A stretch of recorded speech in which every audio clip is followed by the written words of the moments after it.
Chapter 575. The experience of entering the gate of truth, under the guidance of Professor Kazair, made Dake have doubts. Although everyone saw different things when they entered the gate of truth, he still felt that what he saw was a little strange. After all, no one could see the truth of other people. Regarding this matter, he didn't even reveal too much to Professor Kazair.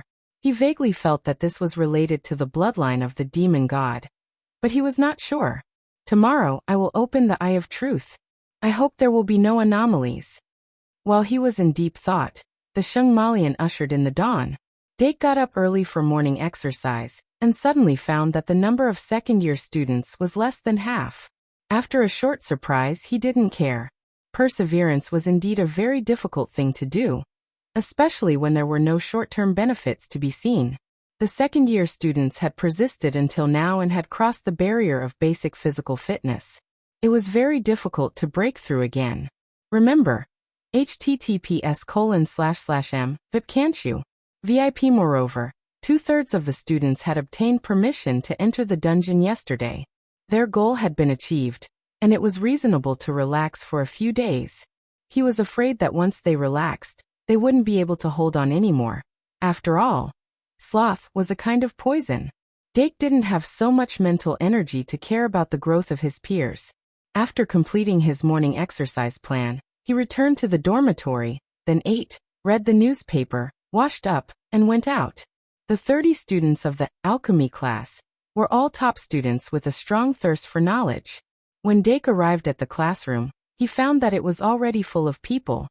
He sat down in his seat and opened the notes of the alchemy class again. The classroom was very quiet, and there were only whispers and the sound of flipping books. After he sat down, Eudora squeezed over again, but she didn't say much. Whether it was the junior or the senior, they all attached great importance to today's class. The opportunity to open the eye of truth was the dream of all alchemists. No, it was the dream of everyone. Of course, the eye of truth's value reflected the value of the eye of truth, but its true value was beyond that.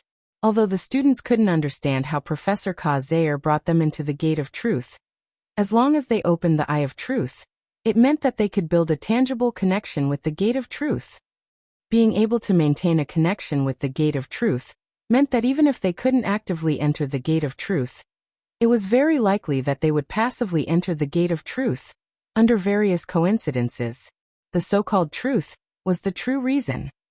Whether it was during sleep, research, or epiphany, as long as there was a chance to enter the gate of truth, it would bring about key revelations.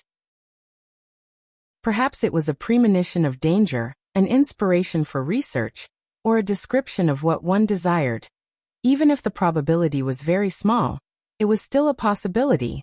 In the course of the development of magical engineering, countless archmages had encountered bottlenecks in the process of their growth, stopping their progress for the rest of their lives and falling into despair. There was a limit to human possibilities. What the gate of truth could give was the possibility of breaking through this limit. In other words, even if the students present would never come into contact with alchemy knowledge in the future, the opening of the eye of truth would still benefit them for the rest of their lives. 8 o'clock sharp. Professor Kazair entered the classroom after the bell rang. He had a smile on his face, and his eyes were abnormally deep. When he walked to the podium, he raised his magic wand and said loudly, "Today's topic is to open the eye of truth." Below the stage, sparse chatter could be heard, but it also disappeared quickly. Professor Kazair looked at the serious students with satisfaction and said, "What is the eye of truth? How is the eye of truth formed? We have already learned about this in detail in the last class. And in this class, the first thing to talk about is how to open the eye of truth. But before that, I have a question. Do you think it is difficult to open the eye of truth?" "Ai Ma, you answer." Ai Ma stood up and said, "Professor Kazair, the eye of truth is naturally difficult to open. Almost no one can complete the prerequisite of establishing contact with the gate of truth." Professor Kazair said kindly, "Then, what if you have already made contact with the gate of truth?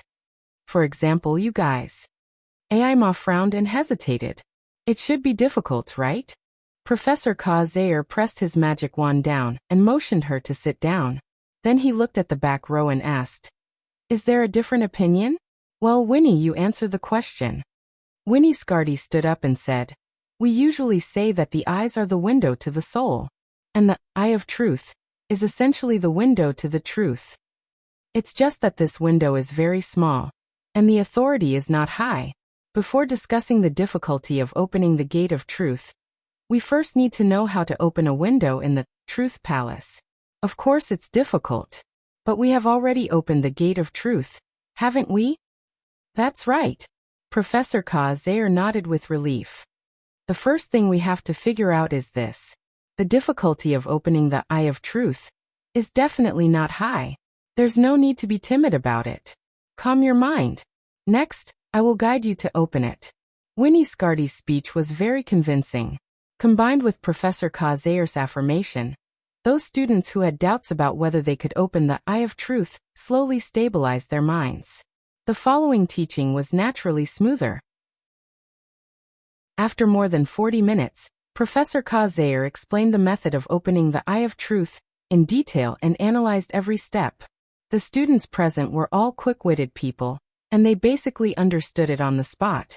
Immediately afterward, he took out a magic card from his bag and distributed it.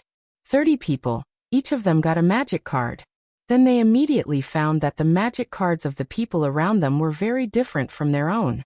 After Dake got the magic card, he immediately found that there were significant differences between his magic card and Eudora's magic card. The most important difference was the lines on the back and the front edge. The only similarity was the eye in the middle of the card. It was vertical like a cat's eye. Professor Zaire seemed to have customized an exclusive magic card for everyone. This workload was unimaginable. But on Professor Zaire, it seemed to be normal. Dake quickly accepted this fact and focused on his magic card. First of all, this magic card was not a finished product. Secondly, it was a one-time use. The preliminary work of opening the eye of truth was actually very complicated. Professor Zaire's so-called not difficult was not false because the part of the difficult was completed by him. Whether it was the prerequisite to contact the gate of truth, or the special magic card that included all the eye-opening processes, it was impossible for ordinary people to do it. Even in the Shungmalian Academy, there was no second person who could do the same thing. Although there were specializations in the field, Professor Zaire's methods had exceeded common sense. Dake continued to observe the magic card. Except for the eye in the middle, this magic card did not have a specific pattern. The rest were mysterious runes and lines. He followed Professor Zaire's explanation and pressed his right index finger on the eye position of the magic card. Then he sensed it carefully. He did not mobilize his magic power, because after pouring magic power, this magic card would be activated immediately. Once the magic card was activated, there would be no chance to adjust it. He had to focus his attention to the limit without any distraction to welcome the opening of the ritual. Yes, ritual. The process of opening the eye of truth was a ritual. The magic cards distributed by Professor Zaire were all mystic cards. Dake had recently learned a lot of knowledge related to ritual summoning and mystic cards in the summoning class. He wanted to try to learn how to make the first mystic card, but he had not included it in his plan. On one hand, the knowledge he had was not complete enough. On the other hand, he had not thought about what kind of effect to make the mystic card. Let's not talk about this for now. Professor Zaire gave the students nearly 15 minutes to observe, familiarize, and record the instrument of truth in their hands. Then he gave a more detailed explanation on how to activate this semi-finished instrument of truth. When everything was ready, he said, "The opening of the eye of truth is different. No matter whether it is opened or not, don't be too surprised, because the students around you are likely to be in the critical period. Now press your index finger on the eye of the instrument of truth. Close your eyes, focus, and pour magic power into the instrument of truth, according to my method. Finally, don't open your eyes until you can see it." The students who couldn't wait immediately pressed their right index finger on the eye pattern of the instrument of truth, then closed their eyes and began to mobilize their magic power. After Dake heard this, he immediately began to do it. As soon as he closed his eyes, his long-tempered spiritual power was focused on one point at that moment. Then a strange feeling immediately arose. The magic power that gradually became active in his body seemed to be guided, and it was absorbed into the instrument of truth, without needing to be deliberately mobilized. He didn't know if other people had the same feeling. At this moment he could only concentrate with all his strength. Just like what Professor Kazair said, he had to focus until he could see. His mind gradually became immersed, and the magic power flowed naturally. Professor Kazair looked at the instrument of truth on the table under the stage that lit up one after another. He then pressed his hand on the Gate of Truth magic card and began to summon it. With the infusion of a large amount of magic power, this unique Gate of Truth slowly lit up. The colorful glass-like brilliance gradually flickered.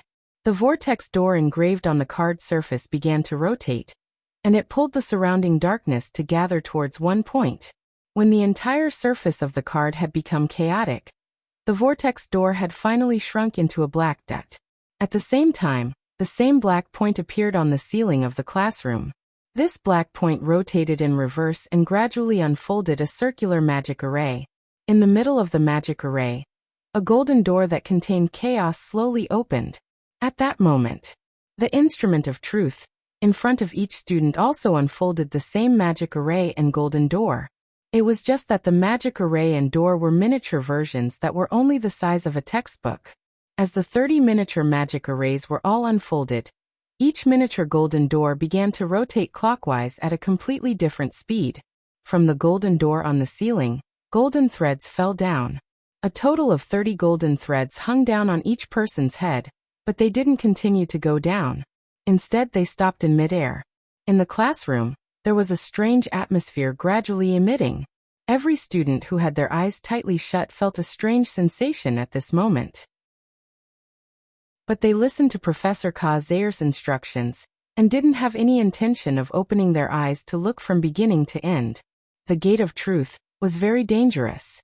While people crazily pursued the truth, they could be swallowed by the truth at any time. None of the students present would underestimate this.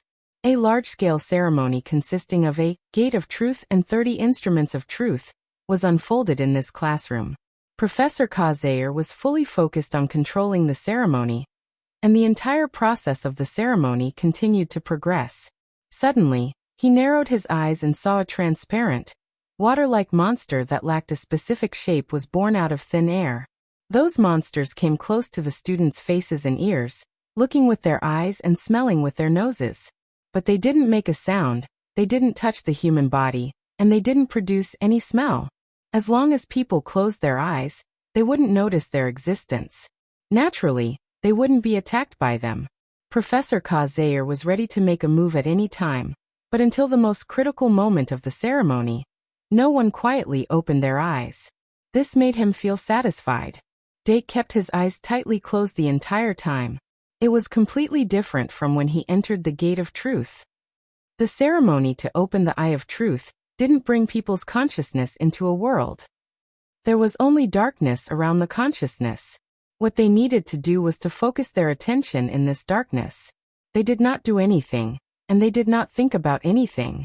They couldn't let their minds be confused by distracting thoughts. They had to maintain a high level of concentration for a long time. This seemed simple, but it wasn't easy to do. Darkness would cause distracting thoughts to grow. The ceremony would promote this process. Once they couldn't guard their minds, the instruments of truth would fail. Time slowly passed. After more than 10 minutes, the ceremony entered the final stage. None of the 30 students present were eliminated. Between their eyebrows, a golden eye was reflected almost at the same time. The golden eye would shine into their minds and open a door for the eternal darkness to see the truth. When the students opened their eyes in their minds, the Eye of Truth would open as well. Beep beep beep. Monthly ticket expiration reminder. Monthly ticket expiration reminder. I'm too sleepy. I can't take it anymore. I'll wake up. Chapter 576. At this point, there was only one step left in the ceremony. Professor Kazair carefully observed the faces of each student, hoping that one of them would open their eyes first. Each of the 30 students below the stage had been reviewed by him, and they were suitable for the eye of truth. In theory, they could all open their eyes. However, theory was just theory. Reality was always full of deviations. Before a conclusion was reached, any accidents could happen. And the more critical the moment was, the more likely it was for accidents to happen. Professor Kazir was very experienced in this. He focused his attention so that he could make a move at any time. Okay.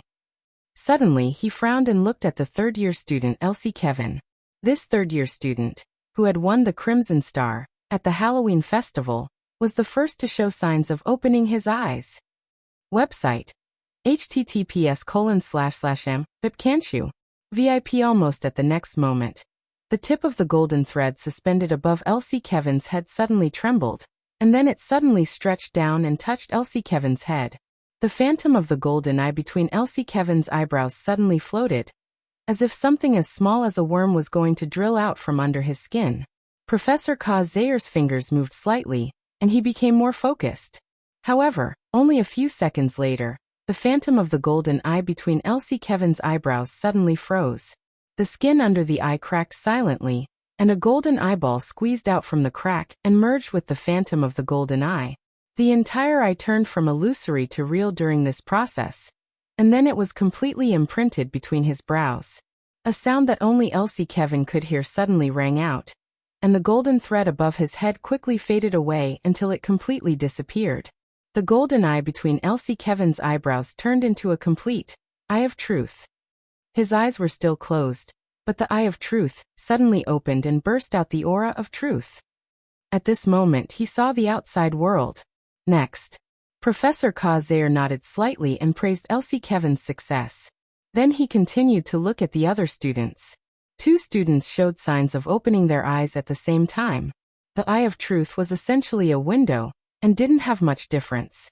However, there was a difference in the form of expression. The eye of truth that Elsie Kevin activated was the most standard type, which was located between her eyebrows. Other than that, there were other types that overlapped with the left and right eyes. What was even rarer was the type that opened their eyes in the palm, or even the navel. Although the above types of eye of truth have no effect on its function, it will affect its appearance. After Elsie Kevin, more and more students opened their eyes. Most of them had their eye of truth in between their eyebrows. It was only until Ai Ma Matisse and Saraswati that the difference appeared. Ai Ma's eye of truth overlapped with her left eye, while Sarah's eye of truth overlapped with her right eye. After the 2 of them finished opening their eyes, they subconsciously looked at the student in the back row of the same year. After discovering that he showed no signs of opening his eyes, they curiously looked at the other seniors. Gradually, more than half of the students activated the eye of truth. The transparent monsters that wandered between the students also gradually decreased. The students could see their existence after opening the eye of truth, but none of them were surprised. Professor Kazel had already explained this in detail a long time ago. This kind of monster was called the filth of truth. They were the filth of truth. They would pollute the mind. But as long as the eye of truth was opened and the connection with the gate of truth was fixed, these filth of truth would dissipate. As time went by, more and more students opened the eye of truth. Suddenly, the temperature somewhere in the classroom plummeted, and ice crystals even appeared in the air. The students who had opened the eye of truth subconsciously looked over. Sitting there was the most dazzling star in the 4th grade of the Magic Academy, the descendant of the Winter Sage, Winnie Scardy. Winnie closed her eyes tightly, and the phantom of the golden eye reflected in between her eyebrows was dyed with ice blue. In between her eyebrows, ice crystals gradually condensed. Professor Kazir silently appeared beside her, and waved his hand to disperse the transparent monsters behind her. His eyes were solemn. Even so, he didn't immediately make a move.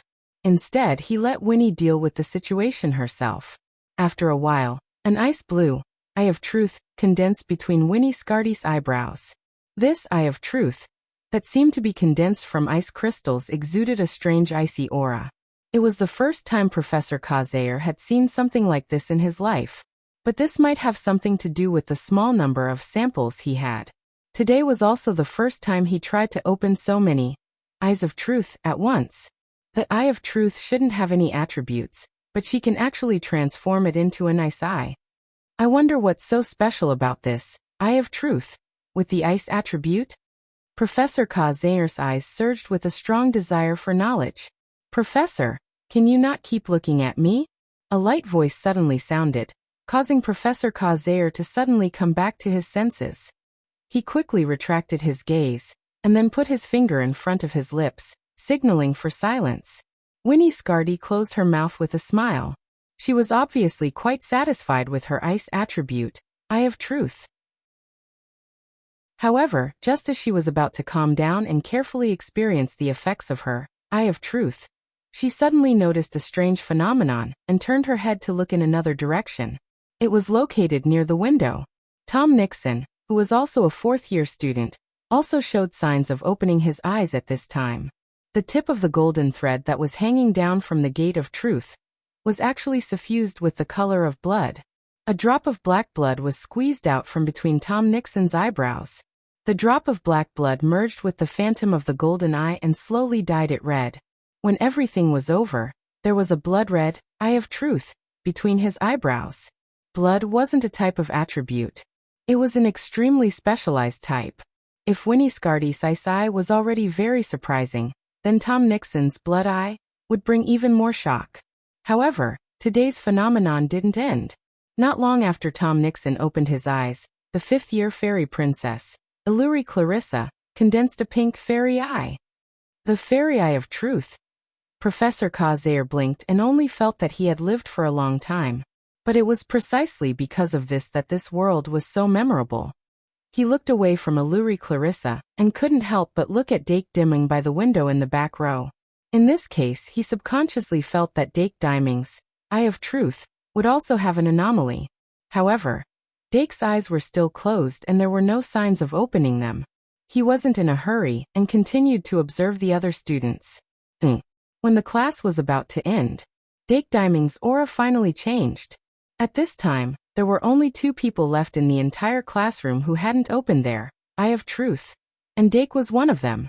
His mind was in the darkness, but he still maintained a high degree of concentration.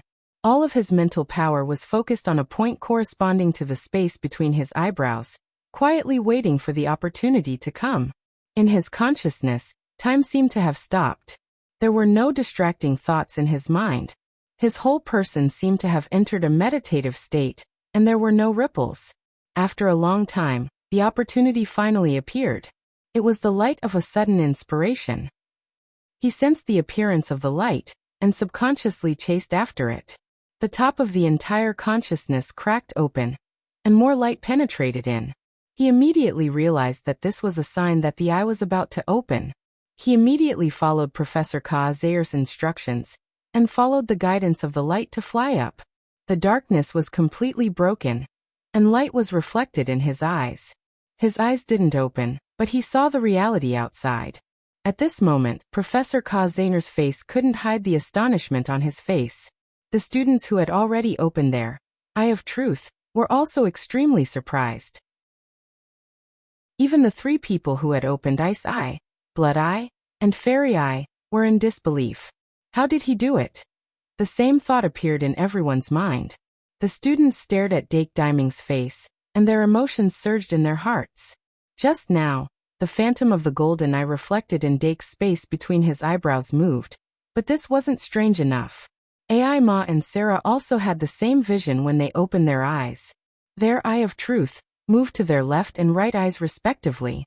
However, the phantom of the golden eye between Dark's eyebrows split into 2 after a split second of movement. Yes, his eye of truth went from 1 to 2. There was no other vision, it just went from 1 to 2. Thinking about it carefully, it was normal. After all, humans had 2 eyes. But damn you! Up until now, Professor Kazel had never heard of an alchemist who could open 2 eyes of truth at the same time even in historical documents. This was completely different from the changes in attributes and characteristics. It involved the most fundamental change in the eye of truth. Professor Kazayer suddenly looked up and said, "Sure enough. The golden thread hanging down from the gate of truth had indeed become extremely thick. The change that happened to Dake Dimming was extremely simple and crude. His connection with the gate of truth became thicker than anyone else's during the process of opening his eyes. You've lived for a long time. Professor Zaire rubbed his eyebrows, but a smile appeared on his face. When Dake's eye of truth was fully opened, the two eye of truth that overlapped with his left and right eyes made his eyeballs turn from green to pure gold. If people didn't know that this was the eye of truth, they might think that he was born with golden eyes. After he opened his eyes, the first thing he saw was naturally Professor Zaire. At that moment he suddenly had a very special feeling in his mind. That feeling was like standing in the elevator of the Oriental Pearl Tower, quickly climbing to the top floor, and then rushing out of the elevator in an instant. It was still climbing higher and higher.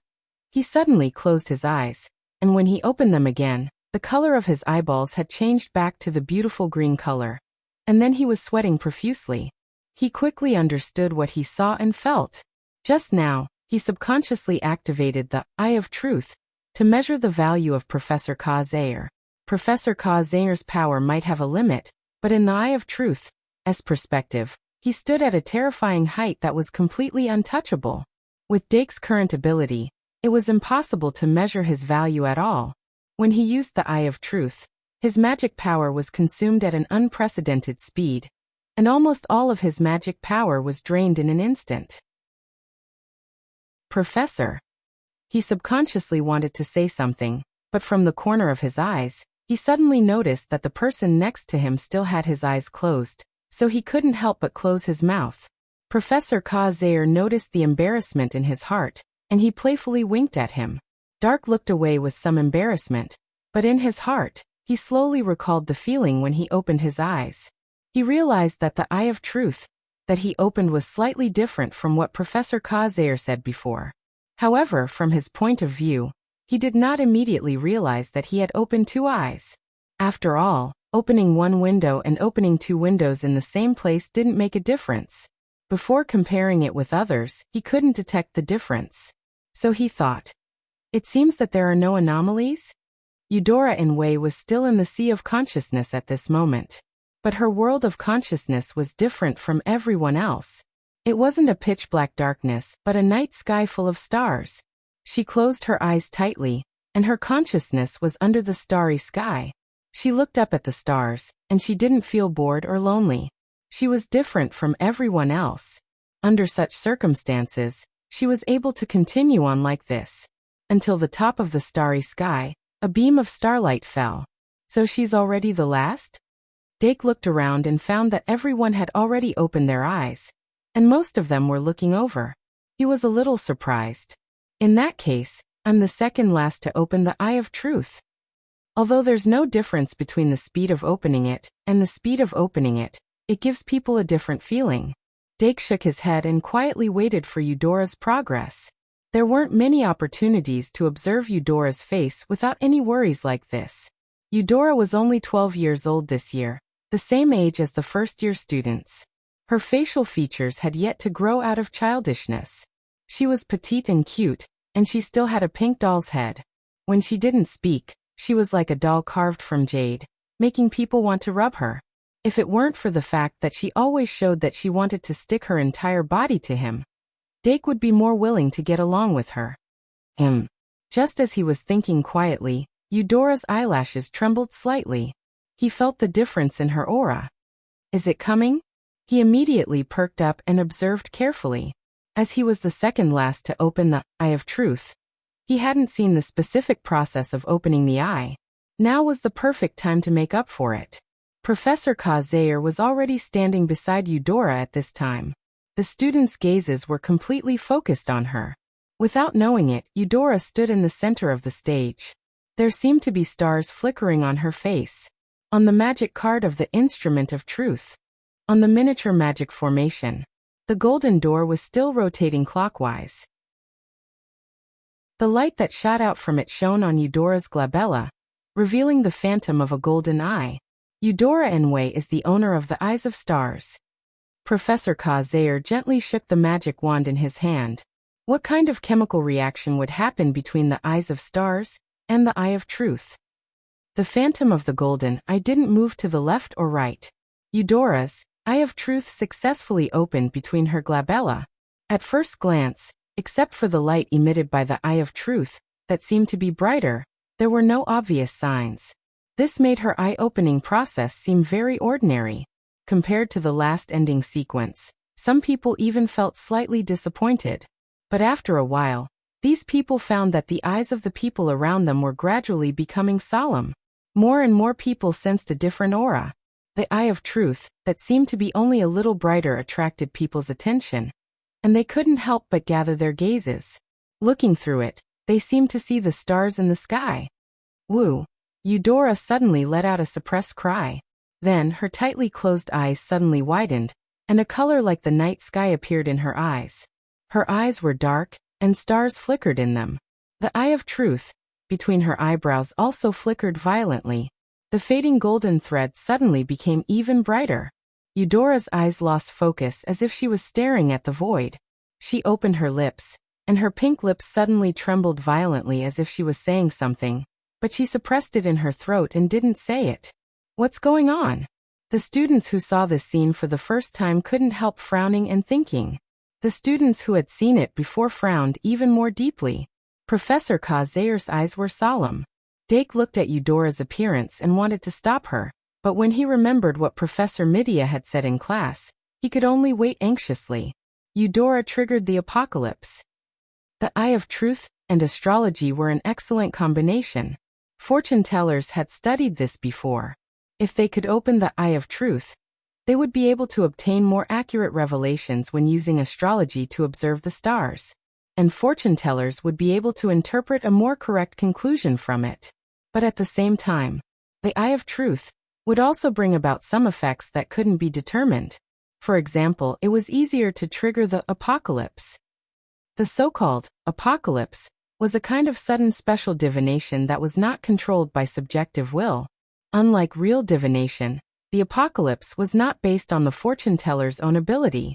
It could often allow the fortune teller to see things that they couldn't see and make predictions that would affect generations. However, the apocalypse could only be encountered by chance. Many fortune tellers had spent their entire lives trying to carry out the apocalypse, but failed. Opening the eye of truth would make it easier for fortune tellers to obtain the apocalypse. However, such an uncontrollable divination was not entirely a good thing, because even the apocalypse had to be paid a price. If the price of a fortune teller was very serious, then the apocalypse, that could appear at any time, would become the sword of Damocles hanging above his head, and it could take his life at any time. Eudora was born with the eye of the stars. Due to the additional favor of fate, it was easier to trigger the apocalypse. Now that she had the eye of truth, it would be easier to trigger the apocalypse. This was a good thing for the fortune teller. However, it was not the case for the fortune teller itself. Eudora's divination required the payment of a price called the Death Omen Star. The so-called Death Omen Star was an unlucky star that symbolized death. A fortune teller who needed to pay this price would have an additional Death Omen Star on a certain part of their body every time they divined. The more Death Omen Stars there were, the closer they were to death. The most terrifying thing was that even the fortune teller herself did not know the limit of the Death Omen Star. It could be 1, or it could be 2. This made every real divination of the Death Omen Star fortune teller a life and death ruling. Eudora had already paid a price for her first divination. A golden star had already formed at the bottom of her right eye. If the apocalypse was completed this time, she was very likely to obtain a second Death Omen Star and usher in another life and death ruling. Therefore, Dake subconsciously wanted to stop it. However, once the apocalypse began, it could not be stopped. Forcefully interrupting the revelation of fate would bring about extremely terrifying misfortune. Dake could only pray that Eudora could withstand enough Death Omen Stars. It was different from the first divination. At this time, Eudora had been carefully taught by Professor Midia, and already had the qualities of an astrologer. She did not feel fear because of the sudden apocalypse. She did not blurt out the prophecy of the apocalypse, either. It wasn't until the end of the heavenly revelation that the darkness in her eyes receded like the tide, and her eyes became clear again. The eye of truth between her eyebrows also closed and disappeared. Ha! She took a deep breath, and the expression on her face quickly returned to calmness. When Dake saw this, he instantly heaved a sigh of relief. At least Eudora was still alive and well at this time. This meant that she could withstand more than 2 death-omen stars. Dake did not ask about the prophecy. Instead, he quickly called her over. Eudora was stunned. She lowered her head and moved to the seat beside Dake with a red face. Dake twisted her body to the front on the spot, then looked at her right eye and said, "Open your eyes." Eudora obediently opened her eyes wide. 2 golden stars suddenly flickered in the bottom of her eyes. Dake's pupils shrank and he said, "Sure enough, there are 2. Eudora lowered her eyelids and whispered, "Actually, don't worry. Teacher Midia said that I still have a long life." "Really? That's good." Although Dake had doubts in his heart, he still showed a relaxed expression. Professor Kazair looked thoughtfully for a while. Suddenly, he raised his head and clapped his hands. "Okay, today's ceremony is successfully completed. But opening the Eye of Truth is only the first step to mastering alchemy. Starting next month, I will lead you into the world of equivalent exchange." As he spoke, he walked back to the podium from the aisle. The attention of the students also shifted from Eudora to Professor Kazair. While there is still some time before the class ends, you can ask the doubts you encountered during the process of opening your eyes. I will try my best to answer. As soon as he finished speaking, Winnie Scardy and Tom Nixon immediately raised their arms.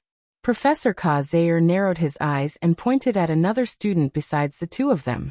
Of course, he knew what Winnie and Tom wanted to ask, but that was actually not suitable to explain in the classroom. After all, these 2 students were young and lacked some alertness. Ding-ling-ling, the bell for the end of the class finally rang. As Professor Kazair finished the final explanation, the atmosphere in the classroom was relaxed in an instant. The students couldn't wait to discuss. Some people even directly opened the Eye of Truth. As if they had just gotten a new toy, they constantly measured the value of the thing in front of them. It seemed that they would not stop until the magic power was emptied. Among this group of people, a few people quickly packed up their books after listening to the class, followed Professor Kazair to his office, and then knocked on the door. "Come in." The door was not locked. Professor Kazair had already sat down at his desk. He waited until all the people who should come were here before he asked someone to close the door. The people whose Eye of Truth had an abnormality were all gathered here. "What do you want to ask? Come up and ask one by one." Professor Kazair directly opened the door and said. So the tutoring after the class began. A small area was circled around Professor Kazair's desk, so that people outside the area could not hear the sound at all. Dake glanced at the people around him and prepared to go first. There were a few people in the office besides Winnie, Tom, and Eudora. If he wanted to ask the questions involved in the process of opening the eye, it would inevitably involve the personal information of the students. Those whose Eye of Truth had an abnormality were basically here. "Junior, let me go first? I still have class next." Winnie Scardy suddenly spoke, causing Dark to stop in his tracks. As a result, he stopped at the end. He simply waited for Eudora to finish asking questions before he walked to the desk and sat down on the chair. Before he could speak, Professor Kazair said directly, "What you want to ask is the difference between 1 and 2, Eye of Truth, right?" Dake nodded. "Yes, Professor." He could not ask the reason for this situation, so he could only ask about the function. Professor Kazair smiled and said, "The difference is probably the difference between a water pipe and a canal. You used the Eye of Truth to look at me right after you opened your eyes, right? Even if you didn't succeed, you could at least see something. And the others won't get any information. Good morning, there are only 4 days left until the end of August. Please check the inventory and check the monthly tickets and blades. Also, brothers who keep books, please turn on the automatic subscription. // Chapter 577. Dake thought with a little embarrassment of being exposed. I see. In other words, I can get higher authority from the gate of truth, and I can measure the value of things with a higher limit. This is indeed an extremely pure benefit. But it seems that the reason for this situation is obvious. He stopped pursuing the matter and said to Professor Kaiser, I think I know, Professor Xia. It's nothing. Professor Kaiser waved his hand and said, I have heard of a saying. If you want to wear the crown, you must bear the weight. Whether it is you or Eudora, it is the same. Walk well in the future. Dake nodded and left. At this time, there were not many people left in the office. Dake looked back at Eudora and gave her a look. Eudora said goodbye to Professor Kaiser with him and left the office. Their class schedules overlapped, and there were no classes until the evening. Although Eudora had a rare opportunity to travel alone with Dake, she obviously had something on her mind and had no time to think about it. They didn't say much on the way and soon arrived at Professor Midia's residence. But before the two knocked on the door was opened from the inside.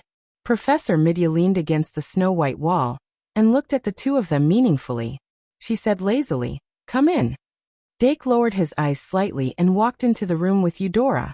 It was his first time coming to Midia Bartholomew's dormitory. At first glance, he saw several coats hanging on the hanger. They were all mage robes printed from the same mold. However, although Professor Midia was lazy to only wear the same set of clothes, the room was surprisingly clean.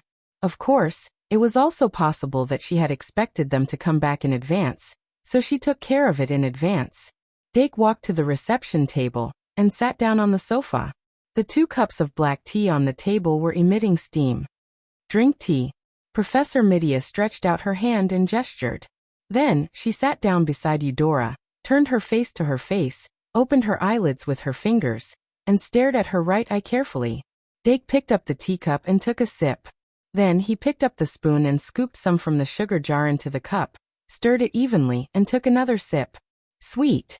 At this time, Professor Midia had finished her observation. She heaved a sigh of relief and raised her head. Dake asked, How is it? Professor Midia smiled. It's not that bad. Eye of Truth and Eye of Stars fused slightly, which triggered Apocalypse. This is a normal phenomenon. Dake frowned. What about the Death Omen star? Professor Midia nodded Eudora's forehead and said playfully, Look, your son is worried about you. Eudora's face immediately blushed. Dake's face darkened.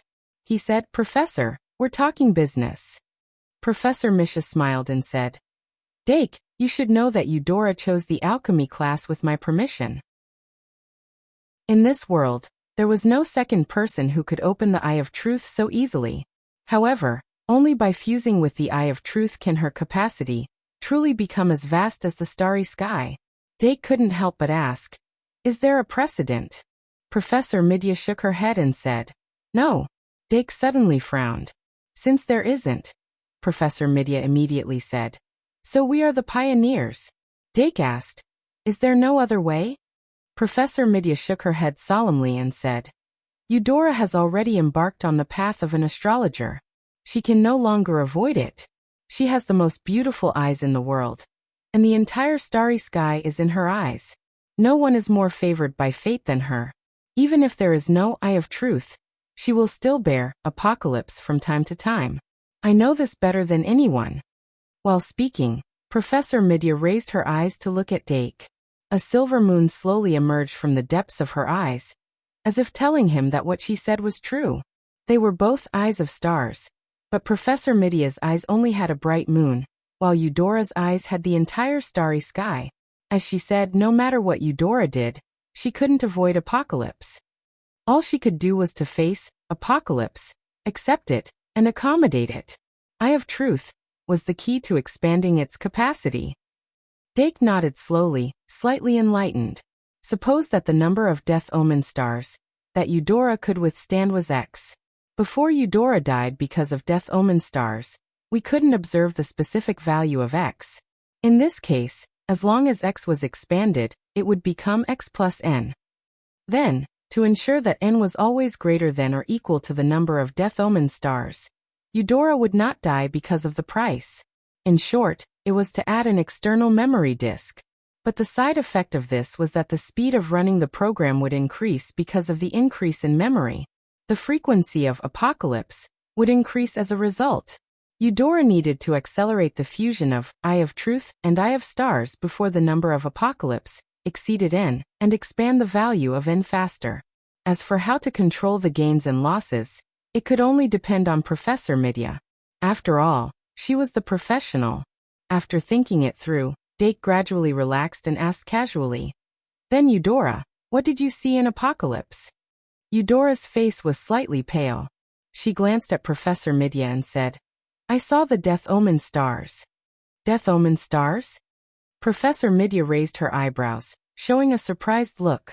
Dake also said solemnly, "And then? Was it the same as the disaster warning last time?" "No, it's not very clear." Eudora shook her head and said, "I only saw the Death Omen stars falling from the dark night. Their starlight was dim, and they appeared from time to time, exuding an extremely ominous aura. In the end—" "Wait, them?" Dake subconsciously interrupted. "Yes." Eudora nodded and said seriously, "Yes, there were a total of 3 stars. They fell from 3 directions, but in the end they landed in the same place. The explosion caused the entire ground to be flattened. The creatures that stirred in the darkness were all turned into powder in the terrifying black light." It was completely different from the first prophecy. Eudora's tone was calm when she described what she saw in Apocalypse, as if it had nothing to do with her. Of course, this could not be completely attributed to the growth of her mind. With a deeper understanding of divination, the diviners would find that what they saw in the prophecy was usually just some kind of premonition. Often, what was seen in the prophecy would not happen in reality. For example, seeing someone die did not mean that the person would die, but it was only a premonition that the person would encounter misfortune. Divination was very profound. It was far from enough to interpret the picture on the surface. Dake did not make any wild guesses. He asked directly, "How do you interpret this?" He subconsciously looked at Professor Midya, but Professor Midya looked at Eudora. Eudora glanced at both sides and said, "The Death Omen stars represent ominous things. The 3rd is the number. The last one falling in one place means that they will eventually gather and trigger a disaster. I can only do this shallow interpretation for the time being." "That's enough," Professor Midya said with satisfaction. "If it is put into practice, there will be 3 people or 3 organizations that will unite in the dark and eventually trigger a disaster. This kind of apocalypse is very common, and because it is too vague, it is impossible to determine if it has or when it will come true. However, this apocalypse has a key number, which is 3. We can set off to find the thing shown by apocalypse, based on these 3 words." Dake thought for a while and said, "Professor Midya, can I tell others about this apocalypse?" Professor Midya stretched out 3 fingers and said, "Yes, but you can only tell 3 people." "3 is enough." Dake nodded. "Then can they pass it on?" Professor Midya smiled and said, "That's their business. You are the first person to receive the order, so you can't spread it too much." Dake nodded. In fact, he was only prepared to tell Claire. Claire would leave temporarily after the opening of the Silver Cup in October. She would also take one of Eve and Irene with her. Telling Claire about the apocalypse was equivalent to telling Yalvet. However, there were many such vague prophecies every year, so it was better to talk about them than not talk about them at all. Dake stayed at Professor Midya's residence until 11:30 p.m. Then he went to the cafeteria with the other 2 to eat. During this process, he took the opportunity to ask Professor Midya a lot of questions left in the astrology class. He benefited a lot. After the meal, Eudora left with Professor Midya, and Dake went to the library to complete his homework. The astrology class that night went on as usual. As usual, Professor Midya taught Dake knowledge that was too profound. As for little Ivan, he sat on the table with a silly look. Who knew how much he understood? Fortunately, Professor Midya wrote all the contents of the class on the blackboard, and then copied them down to study them carefully. He could always study 1, 2, 3, 4 and so on. After the astrology class, Dake took the initiative to care about Eudora. After seeing that she was really fine, he went to the club classroom and sat for a while before returning to the dormitory with some of the magic elves. As soon as he entered the dormitory, he immediately took out the various materials he had stored and tried to use the eye of truth, to measure the value of these materials. The value of a thing was not completely fixed. Even from the perspective of the gate of truth, the value of everything changed all the time. Therefore, it was very difficult to quantify. But if two things were put together, the gate of truth could be used to clearly measure the value of these two things. That was, whether they were of equal value or not. What alchemists needed the most was to measure whether their own request was equal to the price they paid. In this way, they could achieve a real equivalent exchange. Before going to sleep, Dake was like a child who had gotten a new toy.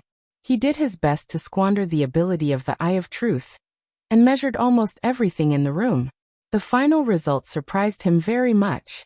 Under the measurement of the eye of truth, the value of the catgrass was actually higher than that of the insect tree. As for the aging demonic braindropper, it was even more valuable than the kitty grass. As for the value of the magic elves, they were naturally higher than that of the magic braindropper. And the great sin that was simply extracted was also not low in value. In addition, when real and fake things were put together, it was almost possible to distinguish which one was real and which one was fake at a glance. Unless it was a special case where the fake was more expensive than the real thing.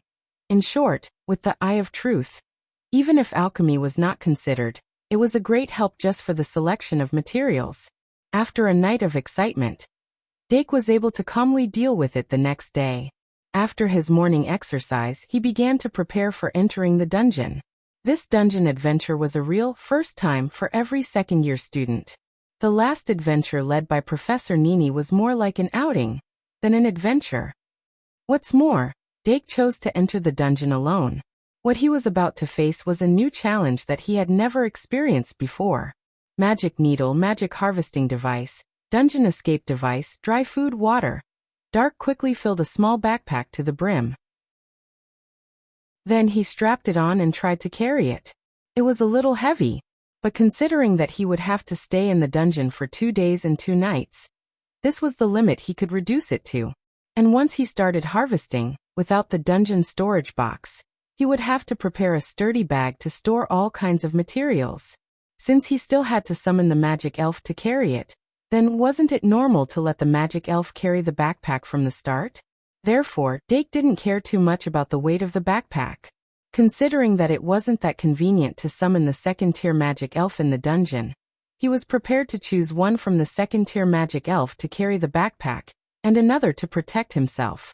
As for the humanoid and powerful Diru beasts and lion beasts, they were clearly the best choices. It wasn't a problem for him to sustain these 2 magic elves for a long time. After Dake finished his preparations, he went to the Magical Animals Society and gathered all the magic elves.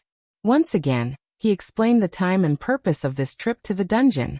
As he wasn't sure if he would encounter a situation where he had to use Paradise in the dungeon, he would keep Paradise and bring all the magic elves with him except for the Underbeast. The magic elves expressed their support for this and were even excited. All of them couldn't wait to enter the dungeon and show off their skills. Only the Underbeast, who was excluded, was slightly depressed. But it rubbed the head of the Ouroboros in its arms and felt relieved. It was a familiar of the society, so it was its duty to take care of the society. Then for the next 2 days, I'll leave the Magical Animals Society to you, Dake said solemnly. Don't worry. The Underbeast puffed out its chest and nodded vigorously. Not long after, the other 3 members of the Magical Animals Society gathered in the society's classroom. Katerina and Brittany had already accepted the guide mission. They would lead Deanna and Luosi into the dungeon and complete their first real adventure.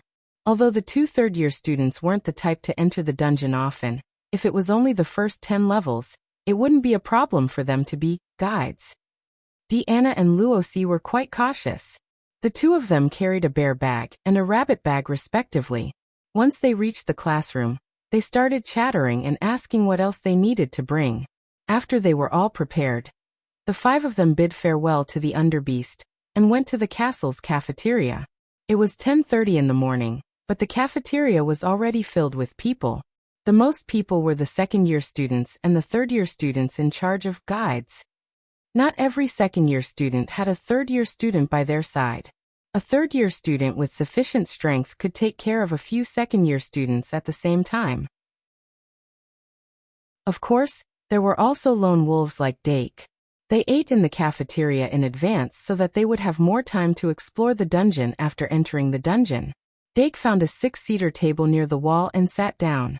He casually observed the students in the cafeteria. Most of the second-year students chose to group up. For example, in Doran's and Pitton's group, there were 6 second-year students and 2 third-year students. On the other side, Ai Ma and her 2 deskmates were together. There was also an unfamiliar third-year student accompanying them. As for White, beside him was the third-year student C. Keat. This year, C. Keat Hurst had finally passed the Duel Club's assessment and became an official duelist.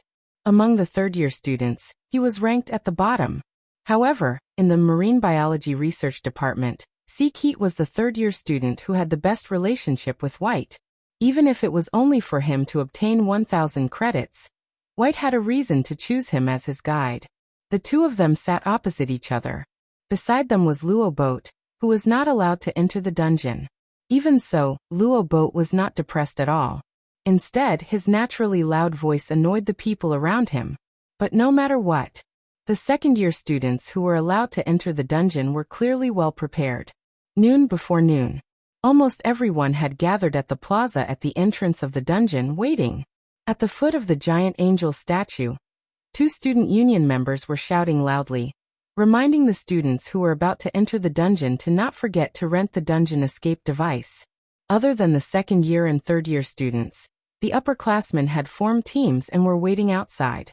Most of them were in groups of 3.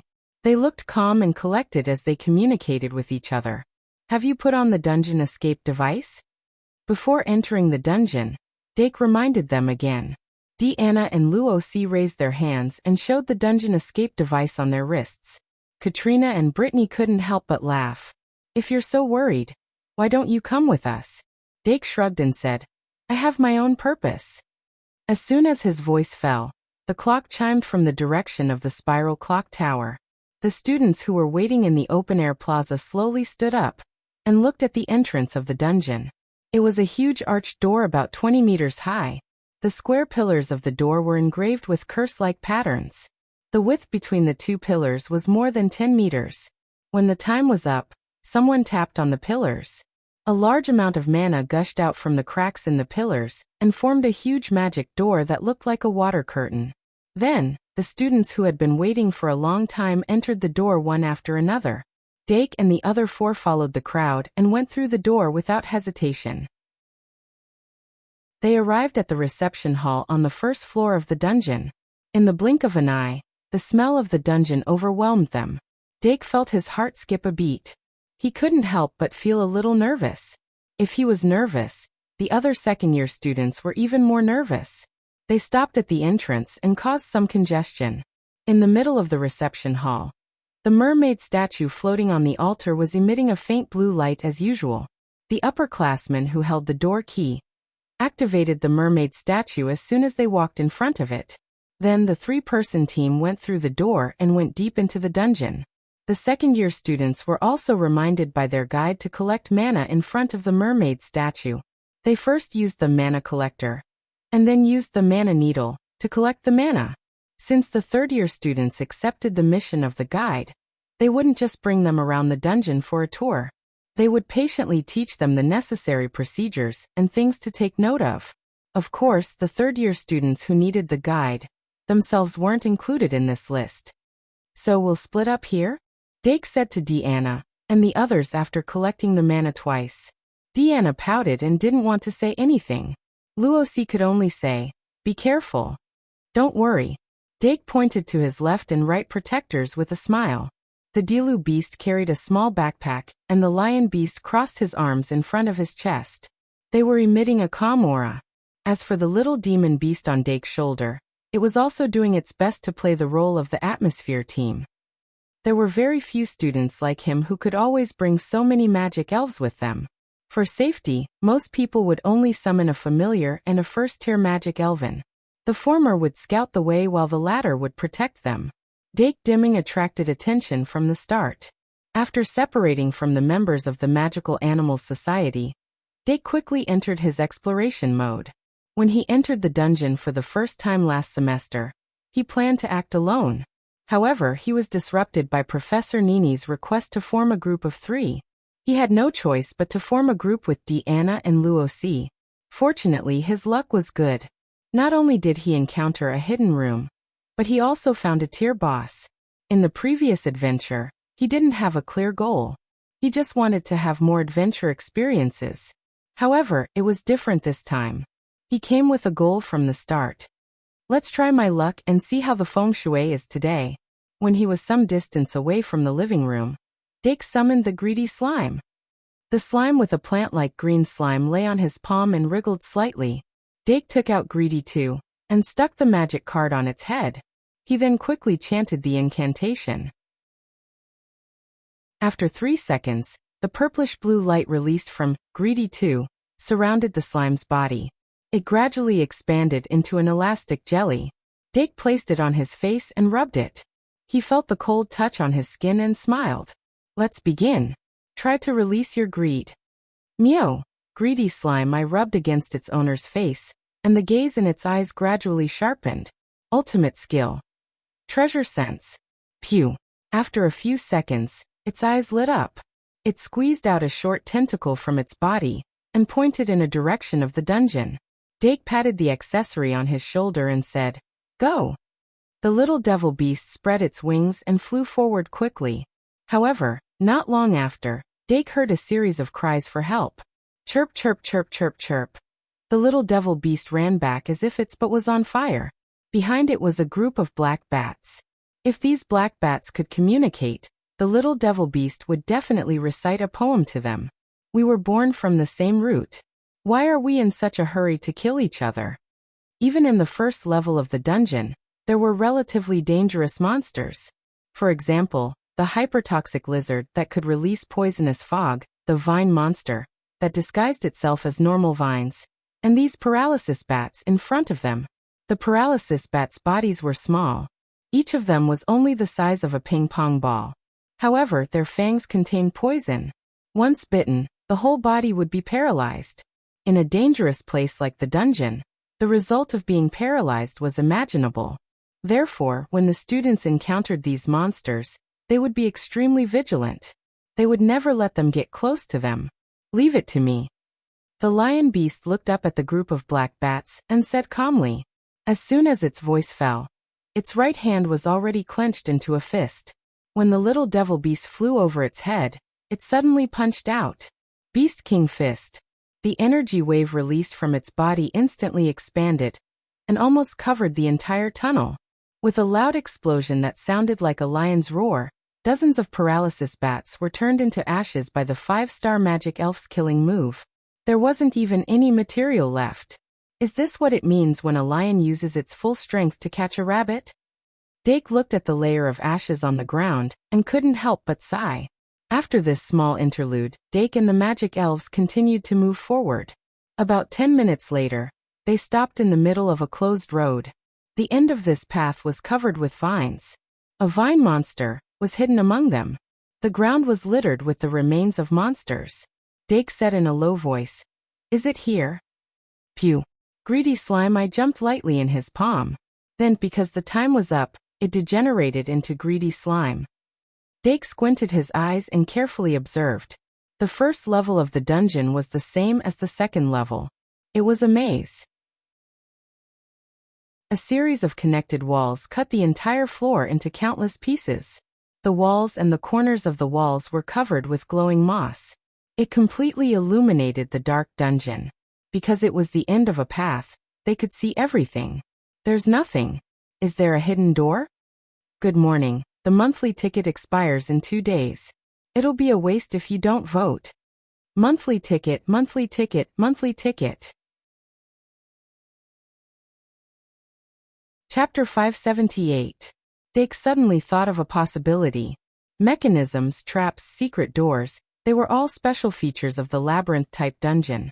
If he could find a hidden door on the wall, he would be able to enter the hidden room.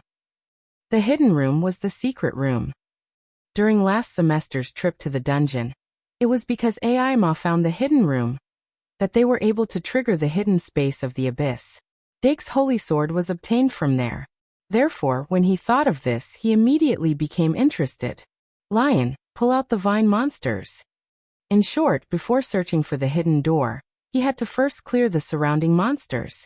Dake temporarily put away the greedy slime. Then he took out a pair of gloves from the Diru beast's backpack and began to carefully search along the wall. As for the vines and the hidden vine monsters at the end of the tunnel, they were quickly cleared by the lion. Remember in 1 second. https://m. Vipcanshu. VIP. Under normal circumstances, there were 2 types of mechanisms on the wall. One was a physical trigger, and the other was a magical trigger. Dake's gloves were very light and had good magic permeability. It could allow magic to be transmitted to the fingertips and increase the sensitivity. He searched from one end of the wall to the other, then went back and searched again. Finally, he found a loose brick at the place where the vine monsters crawled. He then gathered his magic and pressed down. Cracks suddenly appeared on the originally seamless wall. Dake's heart skipped a beat. He immediately stepped back and switched to the lion. You do it. The lion nodded and used the same method to activate the mechanism. Then its muscles exerted force. On the wall, a revolving door with the central axis as the axis appeared. It wasn't afraid. It directly pushed the door open and went to the other side of the wall. Half a minute later, the lion walked out from the other side and said to Dake, "There is a secret room." Dake's eyes lit up. He brought the little devil and the Diru beast in. The hidden room behind the wall was about 4 by 4. The room itself wasn't big, and there weren't many carvings or decorations. Dake clearly remembered that AI Ma had found the hidden room after solving a puzzle. She then obtained an oil lamp and a mural from it. Compared to the two, it was obviously more difficult for AI Ma to find the hidden room. In the dungeon, the difficulty was proportional to the reward. This more or less meant that the loot in this hidden room that he found should not be as good as the hidden room that AI Ma found. However, a harvest was better than nothing. Dark's mentality was very flat. He walked into the hidden room and searched for a while. Finally, he found a small box about the size of a palm in the corner.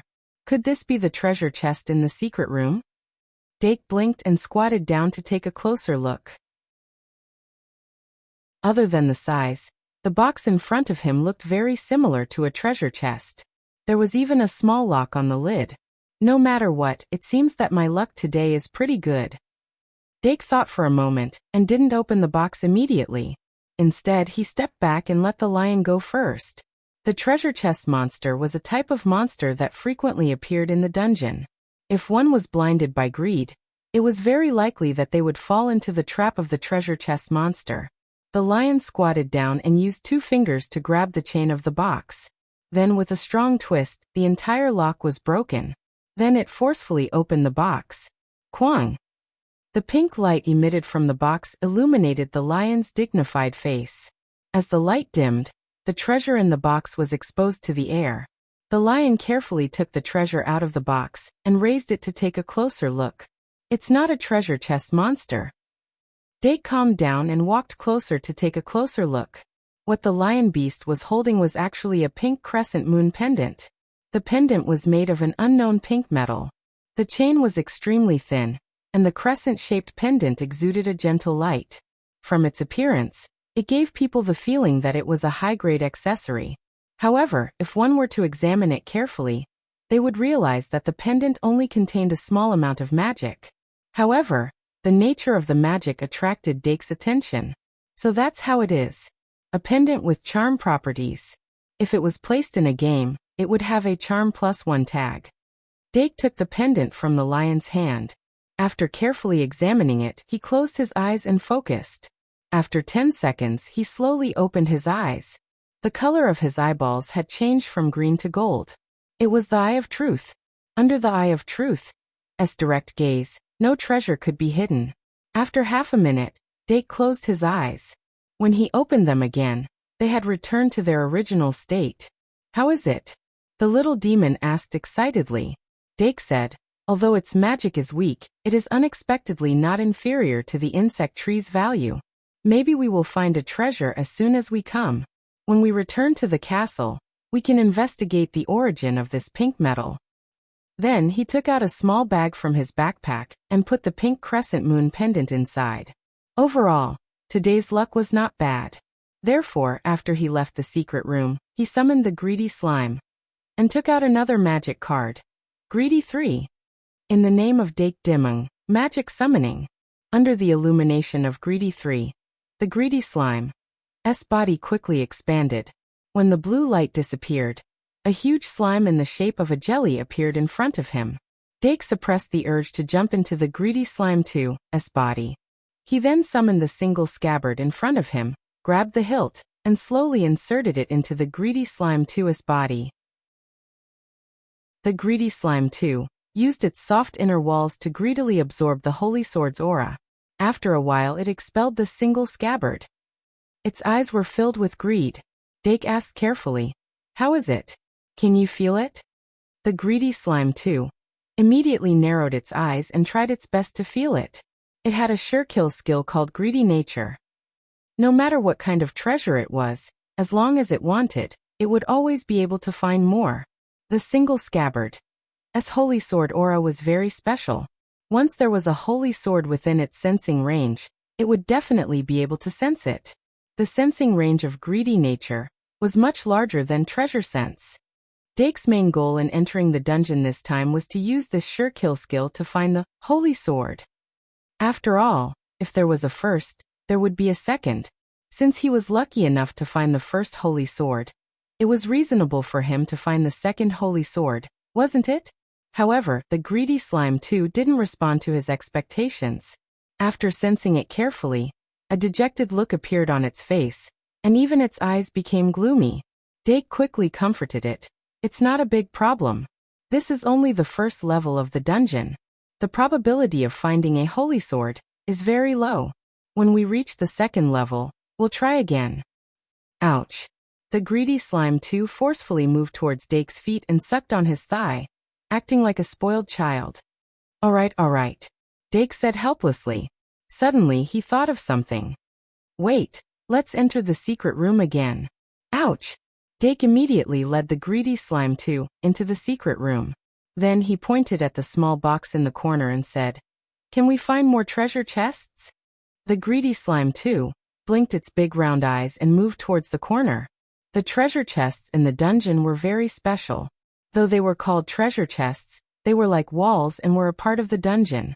Under normal circumstances, they couldn't be moved. After the greedy slime 2 surrounded it, it carefully sensed its surroundings. After a while, it lifted its head and exclaimed excitedly at Dake. "Ouch! Asterisk, oh asterisk. Asterisk." Dake immediately understood and said, "Lion beast." The lion beast immediately carried the greedy slime 2 and placed it on its head like a cloak. Goyulu. The greedy slime 2 made an unclear goyulu sound. It squeezed out a short feeler from its body and pointed in a certain direction. "Is it over there? It's time to run, lion beast." A trace of excitement appeared in Dake's eyes.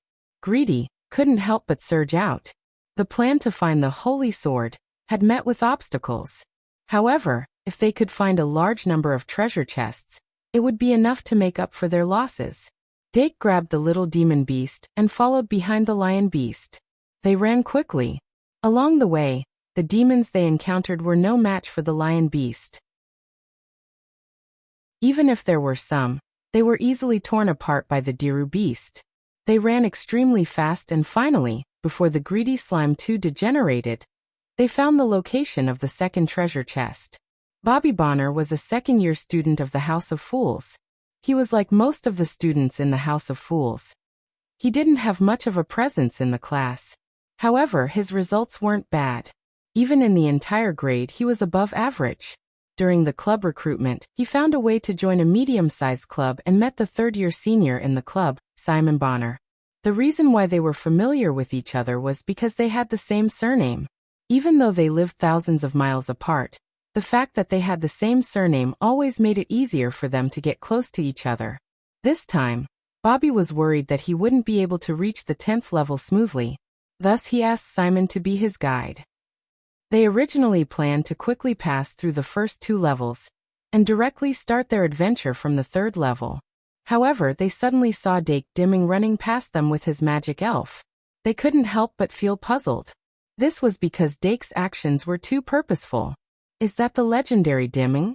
Simon poked Bobby's shoulder and joked. Bobby rubbed his nose and nodded. Simon then said meaningfully, "Don't you want to know where he ran off to?" Bobby's eyebrows twitched. All kinds of possibilities appeared in his fantasy-loving mind. Why was Dake Dimming so smart? Why was Dake Dimming so powerful? Why was Dake Dimming able to create so many highly intelligent magic elves? Everyone wanted to know. Simon was naturally no exception. Maybe if we follow him, we can discover some small secrets? Bobby couldn't help but think. Then he raised his head slightly and saw the same thought in Simon's eyes. Thus, the two of them hit it off and quickly followed Dake. They followed him all the way. Simon suddenly stopped at the corner and shushed Bobby. Then he took out a magic card from his card pack and silently recited the summon.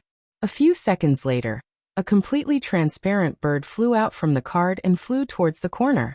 Simon closed his eyes and shared his vision with the hidden sparrow.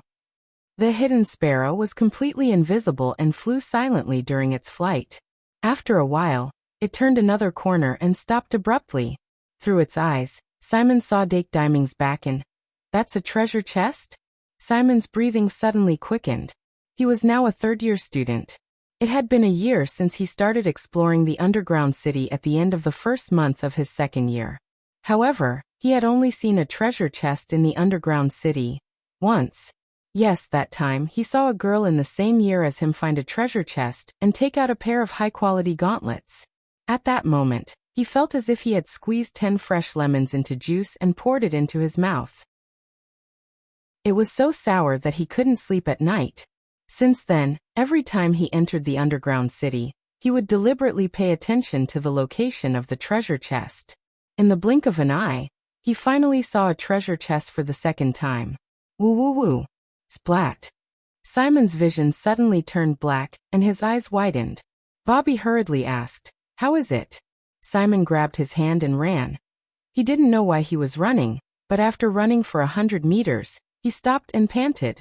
Dake Dimming found a treasure chest. Bobby was shocked. "A treasure chest?" Simon nodded solemnly and said, "Yes. And I suspect that he knew the location of the treasure chest from the beginning." Bobby immediately exclaimed, "How is that possible?" Simon's face was so sour that his cheeks were distorted, but he still said, "Nothing is impossible. Do you know the Silver Dragon Lady?" Bobby was stunned for a moment and said, "Is it that librarian?" Simon gritted his teeth and said, "Yes. Panduola Doragon. She is also a legend in the academy. I heard that she can easily find the location of the boss of each level." Bobby was shocked. "Is there such a thing?" Simon said, "That's right. So nothing is impossible. Come with me." Meow. The Diru beast looked at the magic power of the hidden sparrow flowing through its fingers, and its eyes showed a trace of doubt. "Diru beast? What did you find?" Dake turned around and asked. "There seems to be something, but it doesn't seem to be there." The Diru beast shook its head and walked to the location of the treasure chest. It didn't see the invisible hidden sparrow. It only felt that there was something there, and then it flew over to grab it with its claws, but it didn't catch anything. Dake saw it walk back and continued to study the treasure chest. In the dungeon, there was a type of treasure chest that wasn't hidden in a secret room, nor was there a boss guarding it. Instead, it was simply placed in a corner of the maze. It was because of the existence of these treasure chests that treasure chest monsters were hard to guard against. The second treasure chest that the greedy slime too found belonged to this type of treasure chest. Of course, it was difficult for this type of treasure chest to open the best items. But this was nothing compared to the joy of opening the treasure chest itself. In the words of the king of adventurers of a certain generation, adventurers should enjoy the process of opening treasure chests instead of focusing too much on the treasures in the treasure chests. As for why the adventurer king would brag about it every time he opened a best item? Dake studied it for a while, then got up and retreated. The treasure chest this time was of a standard size, which was the most common size for treasure chest monsters. Treasure chest monsters and treasure chests were made of the same material, and there was no difference in aura. Thus, before opening the treasure chest, no one would know if it was a treasure chest or a treasure chest monster. When Dake retreated to the Diru beast's side, the lion beast bent down and grabbed the lock, preparing to use the same trick. But when it tried to twist it, it found that it didn't break. It couldn't help but frown. Use a blade. Dake reminded. The lion beast slightly nodded and pulled out its ancestral demon blade, Lion King Pill, from its waist. Then it slashed at the chain behind the lock. Clang! Sparks flew and a gap appeared on the chain. The lion beast continued to use its strength, and with a few slashes, the chain was completely broken. Then with a few tugs, it tore off the chain along with the lock and opened the lid of the treasure chest. It wasn't a treasure chest monster. Dake immediately went up to check, and found that there were diamond-like minerals inside the treasure chest. Magic diamond? Dake's heart skipped a beat. He immediately took one out and looked at it carefully. The so-called magic diamond was a diamond-like mineral that was rich in magic power. Its biggest characteristic was hardness. If it was embedded in a weapon or armor, it could greatly increase the hardness of the weapon or armor. It was a material that blacksmiths dreamed of. The sizes of the magic diamonds in this chest were different. The small ones were the size of pellets, and the big ones were the size of a baby's fist. There were close to 20 of them. So many magic diamonds were worth at least tens of thousands of credits. Compared to the crescent moon pendant, the value of this chest of magic diamonds might be higher. But Dake opened the Eye of Truth and carefully looked at it. He found that in the eyes of the Gate of Truth, their value was the opposite. Even the magic diamond the size of a baby's fist couldn't compare to the crescent moon pendant in terms of value. But it's fine, we're talking about quantity. 20 magic diamonds. Even if they were piled up, they could still reach a high price. But this amount is a bit too much. This is only the first floor. Dake took out a pouch from his backpack and put all the magic diamonds inside. Then he lifted it up. It was heavy. He was a bit worried that if he continued like this, he wouldn't be able to store all the good stuff. In short, after finding the second chest, Greedy Slime 2 degenerated into Greedy Slime 3. Before the cooldown of Greedy 3 was over, he couldn't continue searching for treasure chests. Dake handed the pouch full of magic diamonds to the Diru beast, and went back the way he came, looking for a fork in the road to the second floor. He had stayed long enough on the first floor. It was time for a change of environment. Half an hour later, Dake stood on the stairs leading to the second floor. He calmed down a bit, and followed the stairs to the entrance of the second floor. What entered his eyes, apart from the bustling crowd, was the magic marker in the middle of the second floor's reception hall. The Toad Fountain. The dark green toad statue raised its head and opened its mouth. The spring water from its mouth was an unknown green liquid. Dake passed through the crowd, and went straight to the Toad Fountain. He used Magic Needle and Magic Collector alternately to complete the second floor's gathering mission. Then he rested in this safe area for a while before entering the labyrinth again. The second floor's labyrinth was not much different from the first floor's.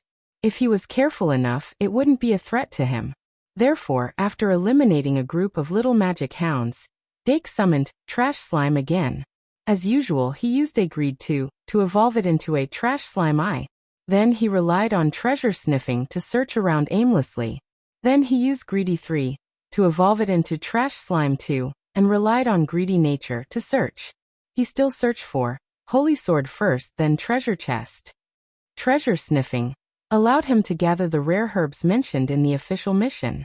Then Greedy Nature allowed him to find another treasure chest. Trash Slime 2 didn't sense the presence of other holy swords on the second floor. Dake used the lock from the treasure chest to trigger Greedy Nature. His luck was pretty good. Although the treasure chest he found this time was also in the hidden room. After confirming that there was a treasure chest nearby, Dark spent a very short amount of time to find the entrance of the hidden room, and successfully entered it. In the end, in this hidden room, there was only a standard-sized treasure chest placed quietly on the stone platform. When he opened the treasure chest, there was a bottle of potion inside. It was a small bottle that was about the size of a finger. The liquid inside was clear and transparent. As it didn't have a label, Dake couldn't determine its type and expiry date. He also couldn't easily open it to test for its poison. However, he used Eye of Truth to measure it and found that its value was slightly higher than the wormwood and was close to the catgrass. Without a doubt, the value of this potion was higher than the crescent moon pendant and the magic diamond. After Dake stored the potion, he continued his adventure. The experience of finding 3 treasure chests in a row made his blood boil. After an hour, he found the entrance to the 3rd floor of the dungeon. After going through the long staircase, he arrived at the living room in the basement. He suddenly realized that the number of people on this floor was less than the 2nd floor. The 2nd years and the 3rd years that led them on this adventure were still wandering around the 2nd floor. The higher years mostly used the door key to go to the 10th floor and below. This made the safe zone between the 3rd and 10th floor empty. The magical marker on the 3rd floor was a colorful totem pole with strange patterns engraved on it. After Dake finished collecting, he rested for half an hour on the 3rd floor. When the number of people gradually increased, he went on the treasure hunt again. Good morning, August is the last 2 days. If you don't vote, the monthly votes will disappear. Brother, please use your little hand to click on the voting button. Chapter 579. The glowing moss in the dungeon would adjust its brightness according to the time. At 6 to 8 o'clock at night, the brightness would gradually weaken. After 8 o'clock, the dungeon would become extremely dark. The students who entered the dungeon referred to it as dusk and night. At dusk, some of the ferocious monsters that lurked at night would gradually become active, increasing the danger of the dungeon. Professor Nini repeatedly mentioned in her Magical Beasts class that they had to return to the safe zone before nightfall. Even though the safe zone wasn't truly safe, the magical waves released by the magical marker would indeed drive away most of the monsters.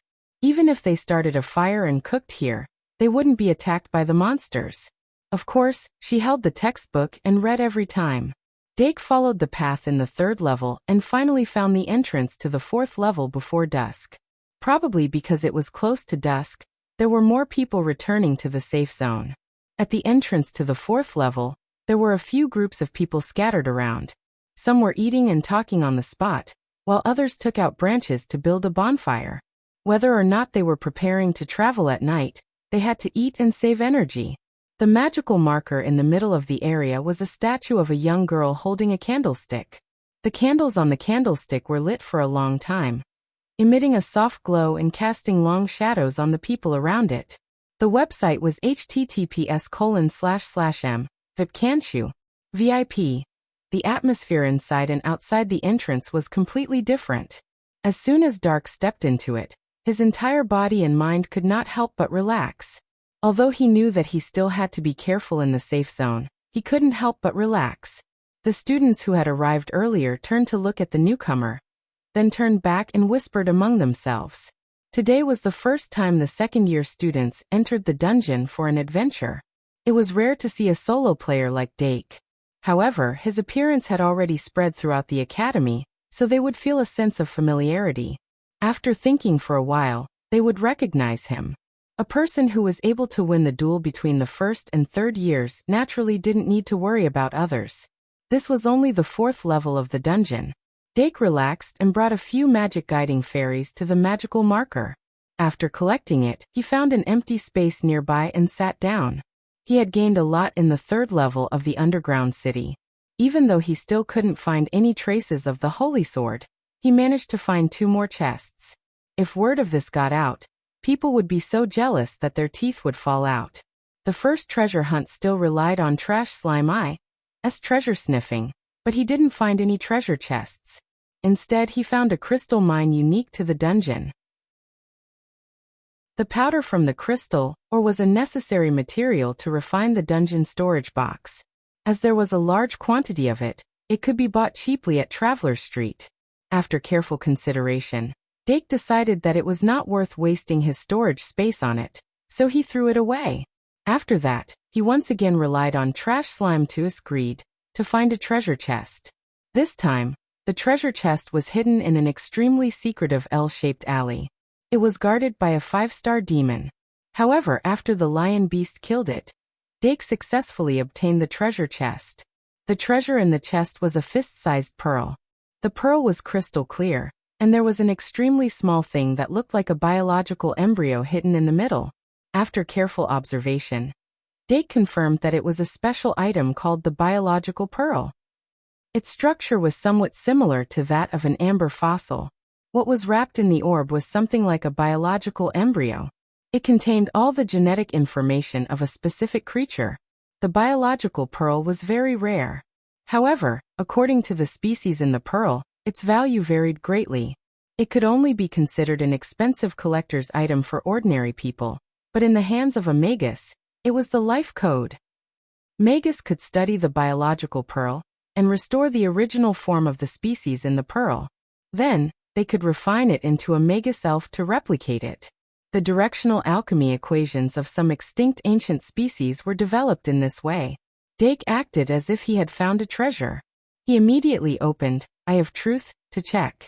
Then, he was pleasantly surprised to find that the biological pearl in his hand was even more valuable than the demon brain dropper.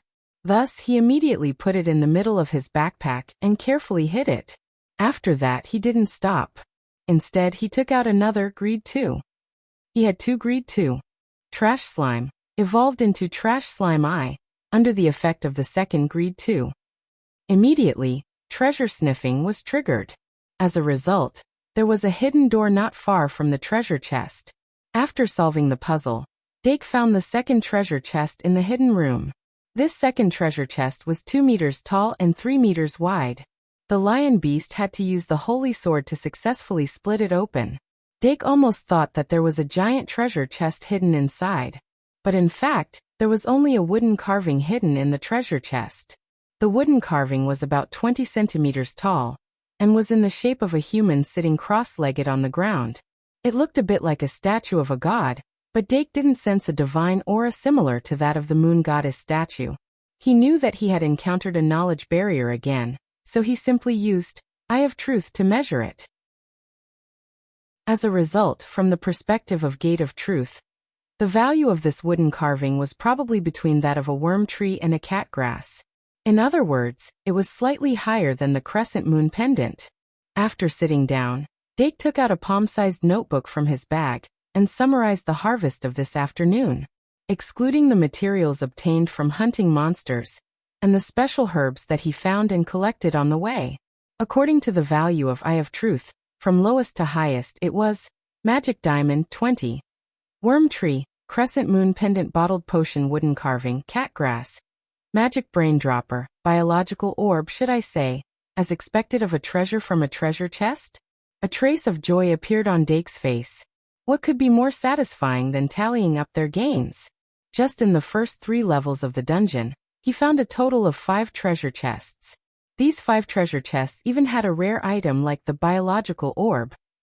He couldn't wait to find out what kind of monster the genetic information in the biological orb belonged to. Is it the classic minotaur, the cockatrice, or the soul sucker? Or is it a deeper level monster? The dungeon was a whole entity.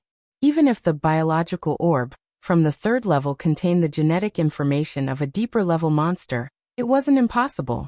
More importantly, the value of the magic brain dropper exceeded that of the magic brain dropper. This gave Dake more fantasies. After Dake finished the summary, he took out some dry rations and shared them with the magic elves. This time he didn't research the food too much. He only bought the compressed biscuits from the canteen. A piece of compressed biscuit, which was a finger thick and a finger wide, contained all the nutrients needed for a day. Even though the taste was ordinary, it was light and convenient. Adventuring wasn't an outing, so there wasn't much to spare. Of course, if there was a dungeon storage box, some creatures would bring food to cook in the dungeon. For example, there was a group of 3 that was building a bonfire nearby. Dake took a bite of the biscuit and couldn't help but look over. It was a group of 2 females and a male. The male was in charge of adding firewood to the fire, while the female was in charge of the pots.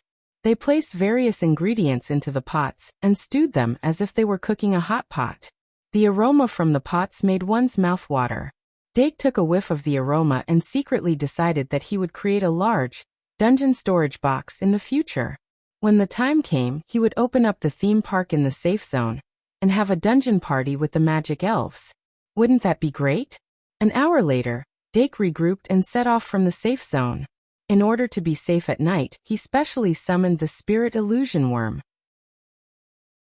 Illusion Breaker and Morning Death were the spirit illusion worm's killing moves, but it had another use, which was as a lighting equipment.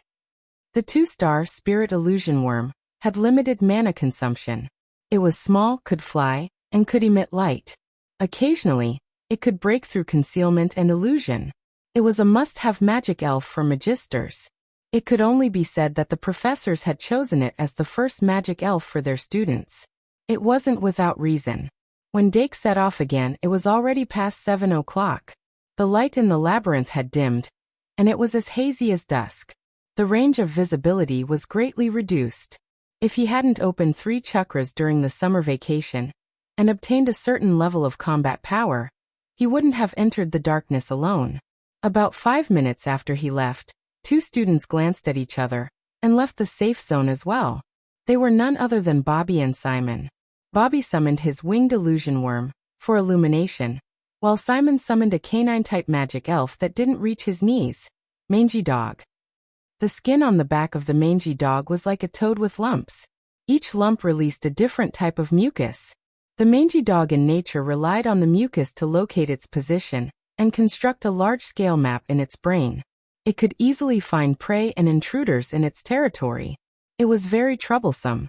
Besides this characteristic, Simon's mangy dog had a killing move called 1,000-mile concealment sniff. When one's sense of smell was sensitive enough to become a skill, it was needless to say how powerful it was. From the first floor, Simon had been using Mangy Dog to follow Dake from a long distance. He remained cautious and didn't close the distance between him and Dake. The death of the hidden sparrow had clearly told him that invisibility and aura concealment weren't enough to deceive Dake's magic elf. He could only barely maintain the appearance of following Dake from afar. In short, he and Bobby had followed Dake all the way until now. They had basically walked all the paths Dake had taken and had witnessed the opening of 4 treasure chests. They were completely stupefied. Even if they didn't want to believe it, they had to admit that Dake Dimming had the ability to find treasure chests. With this ability, he was like a fish in water in the dungeon. It made people envious and jealous. Simon and Bobby were still following Dake. They didn't want to confirm this fact. They just wanted to see how many more treasure chests Dake could find. Dake didn't know that there were 2 people following behind him. Even if he knew, he wouldn't care too much. As long as they didn't disturb him, the ability of Trash Slime would be exposed. Maybe he could even get the title of XX King Dake.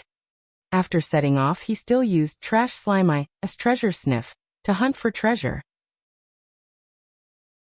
This was mainly used to warm up so that the next treasure chest would have better things. But his luck was too good. This time, he actually found a treasure chest. After relying on the lion to kill the monster guarding the treasure chest, the coxcomb snake, Dake started to collect the coxcomb snake, coxcomb snake, while letting the lion open the treasure chest.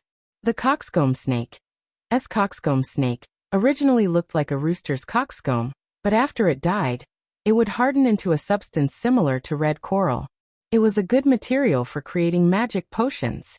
But just as Dake completely cut off the coxcomb snake, that was gradually hardening, a sharp cry came from the direction of the lion. Dake instantly became alert. He only saw a white shadow in front of him, and the Delu beast was already waiting. And from the treasure chest, the monster with the head of a clown and the body of a spring suddenly jumped out. The red glove on the arm of the spring fiercely smashed onto the chin of the lion. With a bang, the lion beast was actually knocked back several steps by this attack that had been accumulating power for a long time. But it immediately stepped on the heels of its feet, and quickly pulled out the ancestral demon blade, Lion Ball, from its waist. A trace of scarlet flashed in its eyes, and the demon blade was already unsheathed. Clang! An extremely ear-piercing friction sound echoed through the tunnel.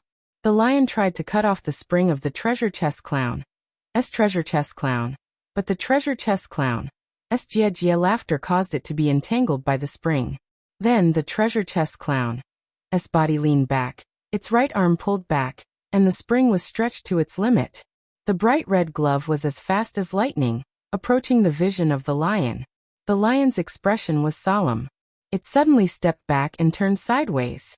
Its left hand had already grabbed the hilt of the single scabbard, and it slashed towards the right arm of the treasure chest clown. This time, with a kacha sound, the right arm of the treasure chest clown was instantly cut off. Instead, the lion used the demon blade in its right hand to clamp down on the left arm of the treasure chest clown. Then it instantly closed in, and the sword in its left hand slashed upwards, cutting towards the face of the treasure chest clown. The treasure chest clown's eyes were filled with jealousy and surprise, but the curve of its mouth became wider and wider. Its body was extremely flexible, and in the nick of time, it lowered its head and dodged the holy sword's fatal slash. Then it suddenly opened its mouth and let out an ear-piercing laugh. The lion instantly felt countless needles entering its ears, and its body stiffened. Then the right arm of the treasure chest clown that was cut off floated in the air, and like a cannonball, it blasted towards the back of the lion's head. Its eyes lit up, and its laughter became even sharper. However, just as the back of the lion's head was about to receive a heavy blow, the right glove of the spring arm suddenly stopped.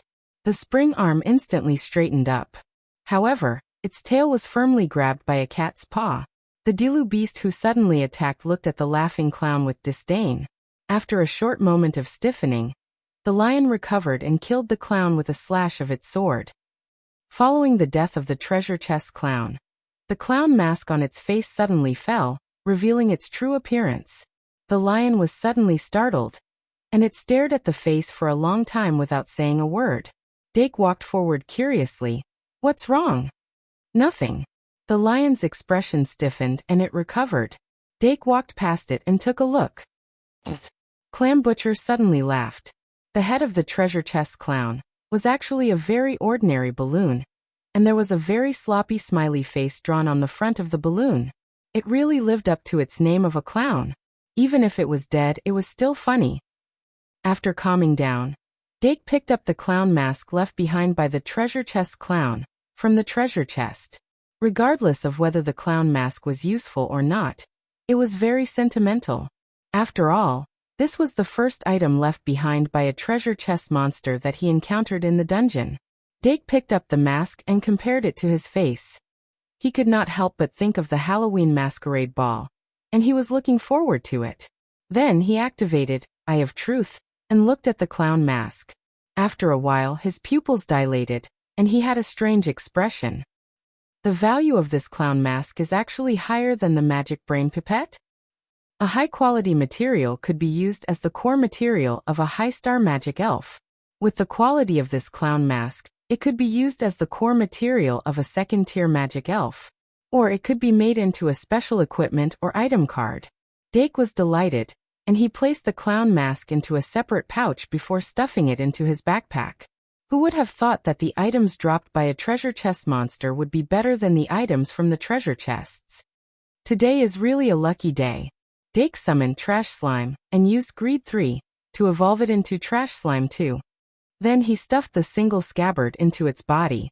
After a while, Trash Slime 2 shook its head dejectedly. Obviously, it was still unable to sense the presence of the Holy Sword on the 4th level. "Then, I can only continue to look for treasure chests," Dake said helplessly. However, Trash Slime 2 raised its head and could hear the joy in its master's voice. After being stuffed into the treasure chest shard, Trash Slime 2 closed its eyes and developed a greed for treasure chests. Its master's greed was its greed. Whatever its master wanted was what it wanted. As long as it maintained this mentality, it would trigger greed nature for any item. 10 minutes later, Dake came to a passageway that was sealed on 3 sides. There was no treasure chest at the end of the passageway, but there was a large bronze door knocker. When he stepped into the passageway, the bronze door knocker suddenly surged, and a bronze beast with a nose ring drilled out from the wall. "Good evening, it's the last day. Don't hide the monthly votes." Chapter 580. The bronze beast had a cow's nose and eyes like copper bells, but there were no horns on its head. It had a pair of triangular ears that extended flat to both ends, and there were patterns under its ears that crawled all over its cheeks. Its body was even larger, like a giant tiger. Its 4 sharp claws had bronze blades, and its 2 long tails were covered in scales. It had a snake head that flicked its tongue from time to time.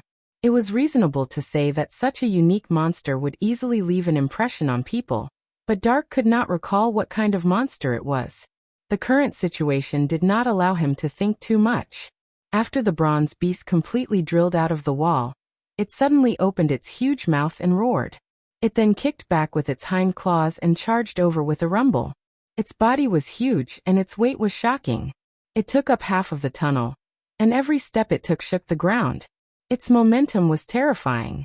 The lion beast in front of Dake had silently pulled out the single scabbard, and its expression was very serious. Since entering the underground city, the bronze beast in front of it was without a doubt the strongest monster it had encountered. The treasure chest clown from before was probably not even comparable to its toe. If I'm not wrong, this bronze beast is at least a 6-star monster. I can't let it continue to accelerate. The lion beast stamped its feet and instantly charged out. It turned the holy sword in its hand and stabbed at the bronze beast's right eye.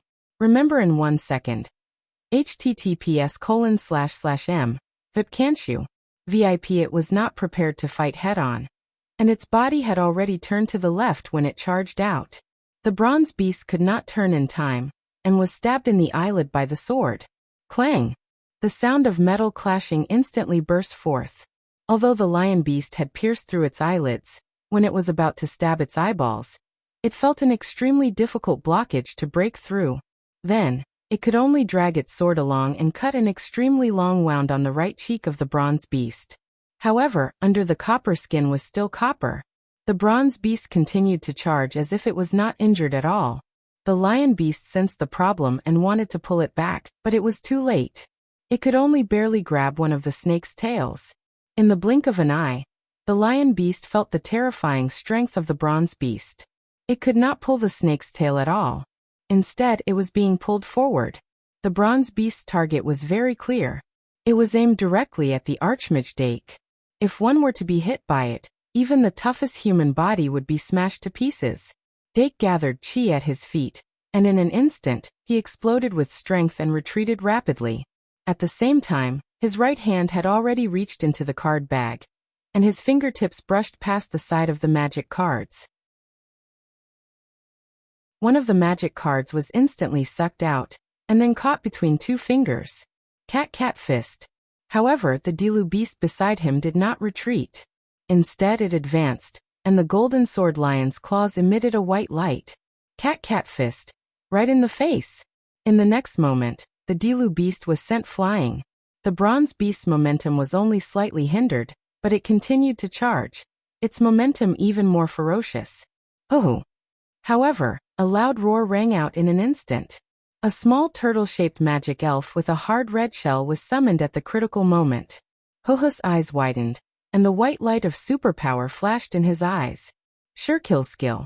Equal distribution of power. In an instant, the power of the 2 sides was evenly split. Hoho, whose attack power was 0, obtained an unprecedented amount of power after the friendly distribution. Its light yellow body swelled up like a boulder.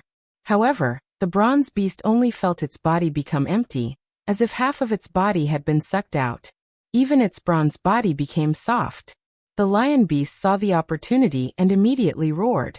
Its 2 feet stood still, and its 2 hands grabbed the 2 snake tails. It suddenly pulled, and the bronze beast was forcefully pulled back. Sword ticket, come. The Dilu beast's roar echoed through the maze. The single sword scabbard, that was freed from the lion beast's control, quickly flew over, and was firmly held in its hands. At this moment, the sword light was like a painting, and it suddenly emitted a holy light that could not be looked at directly.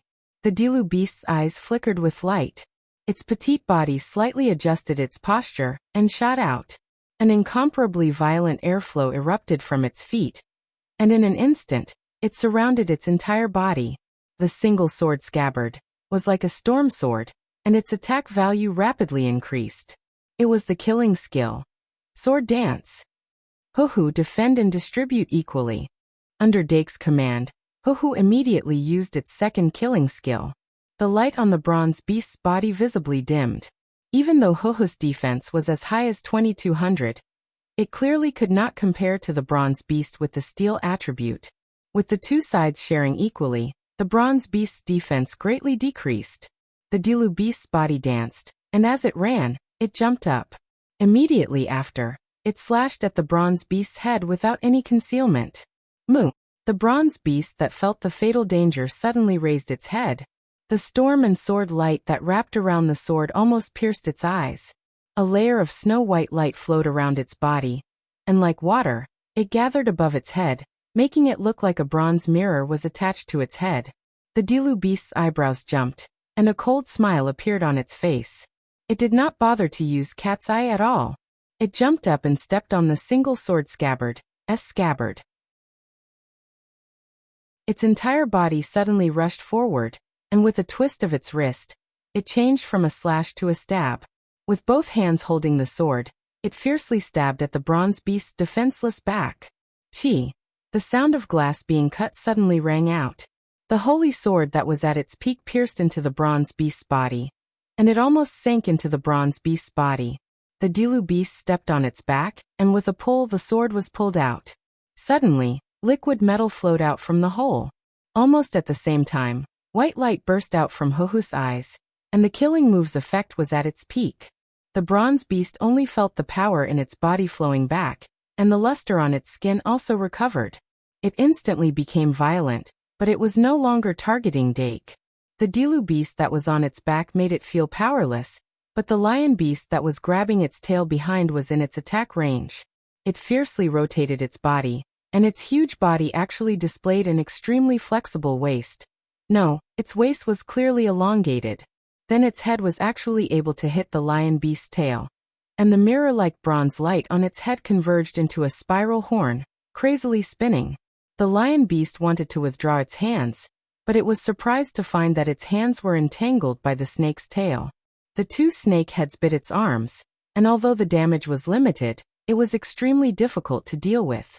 In the name of Dake Dimung magic summoning. Lion beast, evolve. A clear and pleasant voice entered its ears at the crucial moment. Suddenly, the lion's eyes were filled with a dense blood-red color. But the heart of justice, in its chest burst out with golden light. Under the intertwining of the light of evil and justice, pride's dark power and the crazy factor in its body spread crazily, and in the blink of an eye, it infected its whole body. Roar. The lion beast was letting out an extremely suppressed roar at the bronze beast. Its two thick and sturdy arms were crazily expanding, and thick blood vessels protruded from its skin. A terrifying power gathered in its decaying muscles. The lion beast's back bulged, and its mane grew, curling and elongating backward. Its dignified and righteous face became rough and ferocious, and the scarlet color in its eyes dyed the corners of its eyes. Hiss! The two bronze snake tails were actually torn apart. It wasn't afraid at all. When it raised its right arm, it was already wrapped in a black steel bandage, and its 5 fingers became sharper and blood-red. Seeing the bronze beast's spiral horn approaching, the evolved crazy lion beast didn't retreat. Instead, a strong aura of death burst out from its right arm, and all the strength in its body gathered on its fist, and it punched out. A blood-red energy wave blasted out from its fist, and after it left its hand, it turned into a ferocious lion, and it bit the bronze beast's head with its bloody mouth. Boom! A loud explosion was heard. The power of both sides collided, causing an explosion. The crazy lion beast was forced back half a step by the explosion. Although the light on top of the bronze beast's head disappeared, its body still didn't move. Its eyes stared fiercely at the lion beast, and its killing intent was even stronger. However, the sword that emitted white light fell from its head in the blink of an eye, piercing through its hardest skull. The snow-white sword light emitted from the tip of the sword pierced through its lower jaw, and it shot to the ground. After using the double strike, the Dilu beast raised its body again, and pulled out the holy sword. Then, it didn't hesitate to use the third strike on its neck. The bronze beast's head was pierced from top to bottom, and it was immediately frightened. It no longer cared about the crazy lion beast, and like a madman, it rammed into the wall, trying to knock the Dilu beast off its back. If it wasn't completely made of metal, it would have died on the spot. Rumble. The walls of the maze were crazily shaking, and the rumbling sound spread in all directions.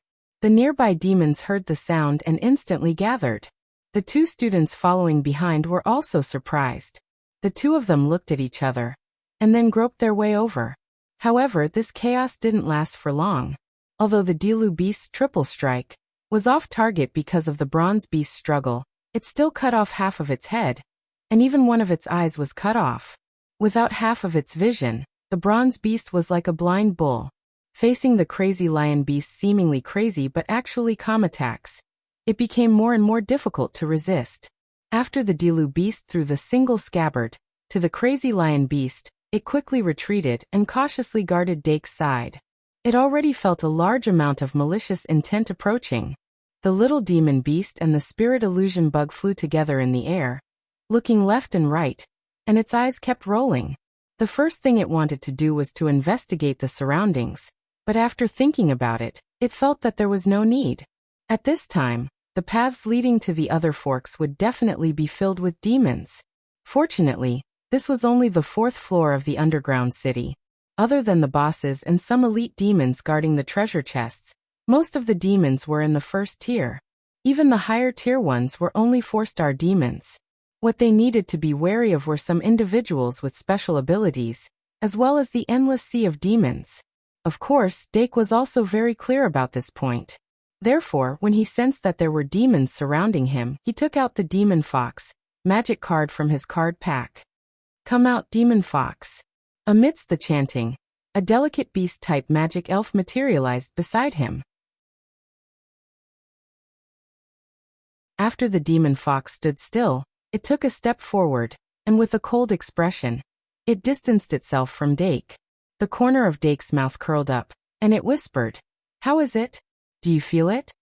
The Demon Fox slightly nodded, and said, "A large number of demons are coming from many directions." Dake asked, "Are you confident?" The Demon Fox pondered for a moment, and said conservatively, "If it evolves," Dake said, "you have very little combat experience. First, familiarize yourself with individual combat." In the blink of an eye, a demon had already stepped into their field of vision. Dake had already exited the dead end, and stood on a relatively open road. He turned his head to look, and the first demon was a small demon dog that was very common in the underground city. Without needing to be ordered, the Demon Fox instantly flashed forward. Sure kill skill. Fox Flash Strike. The small demon dog had just opened its mouth, and before it could bark, it was completely torn apart by the sharp claws of the Demon Fox. Bright red blood splattered under the Demon Fox's eyes, showing a coldness. It raised its blood-stained claws, and its pretty fox eyes narrowed into slits, and a whole group of small demon dogs appeared in its field of vision. Then, without hesitation, it rushed into the group of beasts, and blue flames suddenly jumped from its body, causing its attack speed to increase explosively. Sure kill skill. 8 Vine Fists. Originally, it could hit up to 8 consecutive attacks, but it cleverly used it. 8 consecutive punches, and each punch smashed the head of a small demon dog. In an instant, 8 small demon dogs exploded on the spot. The remaining demon dogs that were supposed to be fearless actually felt fear at that moment. The Demon Fox raised its claws, and a sharp nail was at the corner of its mouth, and finally revealed a gorgeous smile. Circle, slaughter, and dance. Bliss above all. After a short delay, the sound of demons rushing over also came from the other 2 paths. Dake thought for a moment, and then summoned the Hawkman Wrestling and Meow Meow. Although these 2 magic spirits did not have the ability to attack in a large area, they were agile enough. Moreover, the Hawkman Wrestling was very much looking forward to such an occasion to fight to its heart's content. As a qualified magus, it naturally had to satisfy the wishes of the magic spirits. Sure enough, as soon as the Hawkman Wrestling came out, it was full of fighting spirit and was quite excited. Meow Meow's fighting spirit was not strong, but it still followed the order and rushed into a path. As soon as the Hawkman wrestling rushed out, it used its sure-kill skill. Feather dance. Countless feathers revolved around its body under its control, surging like a storm. Each of its punches was wrapped in a storm, blasting the demons away, and in a short period of time, no demons could get close to its body. In contrast, Meow Meow was only shuttling between the gaps of the demons, and from time to time, it would use its claws to attract aggro. It did not seem to be killing enemies, but gathering monsters. Dake originally thought that after it gathered the demons, it would use its sure-kill skill, treasure-gathering technique, to wipe them all out. But it did not. Fox Leaf Wedge. The demon fox beast's delicate voice suddenly sounded, and countless leaves condensed around its body. When the demons surrounded it again, it spun on its toes, and its entire body seemed to dance in an instant. Those leaves condensed from demonic art shot out, piercing through a large number of demons in an instant. Its expression was dignified, and it was slightly panting. Although it used Fox Leaf Wedge to clear out a large number of demons around it, the dangers of the underground city still taught it a lesson. More and more demons were pouring out from the entrance of the passageway in an endless stream. Not long after it started, it had used all three of its sure-kill skills, and it was already very difficult to deal with such a fierce beast tide. It had no choice. It could only quickly retreat and return to Dake's side, looking at him. Dake blinked and looked back at the demon fox beast with interest. The demon fox beast's expression suddenly became awkward, and it could not say what it wanted to say. Detritus. The Delu beast turned its face, too lazy to look. And in the dead end, the ferocious bronze beast that had appeared had already been cut down by the mad lion beast. The demonic power in its body started to flow towards a certain part, and then it would become high-quality material. The mad lion beast that had its hands free covered its forehead, suppressing its madness. Then it tried to stand up straight and walk towards Dake's position. There were more and more demons on the three paths. The Hawkman wrestling also showed signs of weakness after its feathers were used up. Meow Meow was still calmly moving around. Its method of making use of the gaps was very good, and it was always able to make the demons roar in anger. As to the path that the demon fox beast was on, the demons had no obstruction, and were crazily rushing over. Obviously, this path had the most demonic creatures. Dake's finger moved and Extreme Bliss 3 was already between two fingers. Demon Fox Beast Evolve.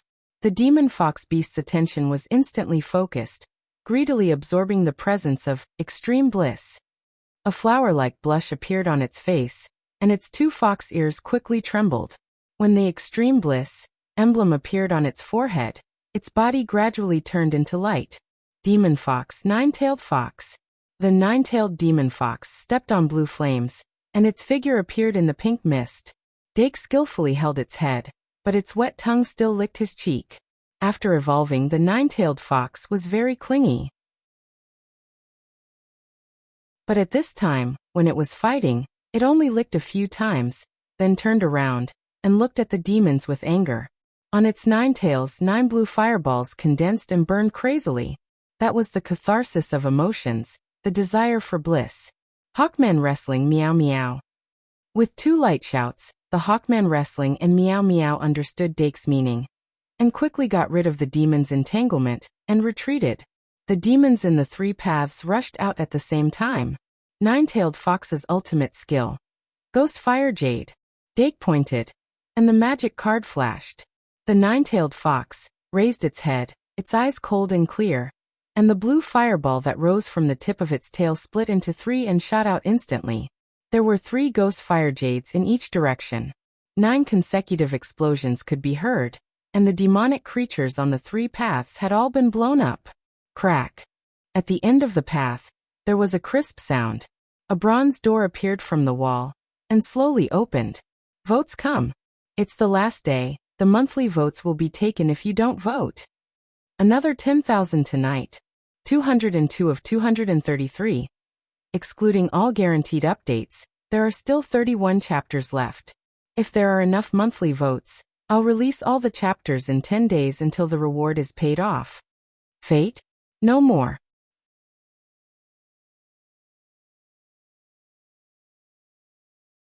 Chapter 581. A Hidden Room? Dake turned his head to look at the bronze door with a look of surprise. He wasn't surprised that there was a hidden room at the end of the passage, but he was happy that the door was so self-aware. After all, this way he wouldn't have to waste time looking for traps and puzzles, and could directly enter the hidden room to collect his loot. But before that, he had to clean up the monster materials on the ground. Dake thought for a while, and then handed this important task to Meow Meow with its nimble fingers.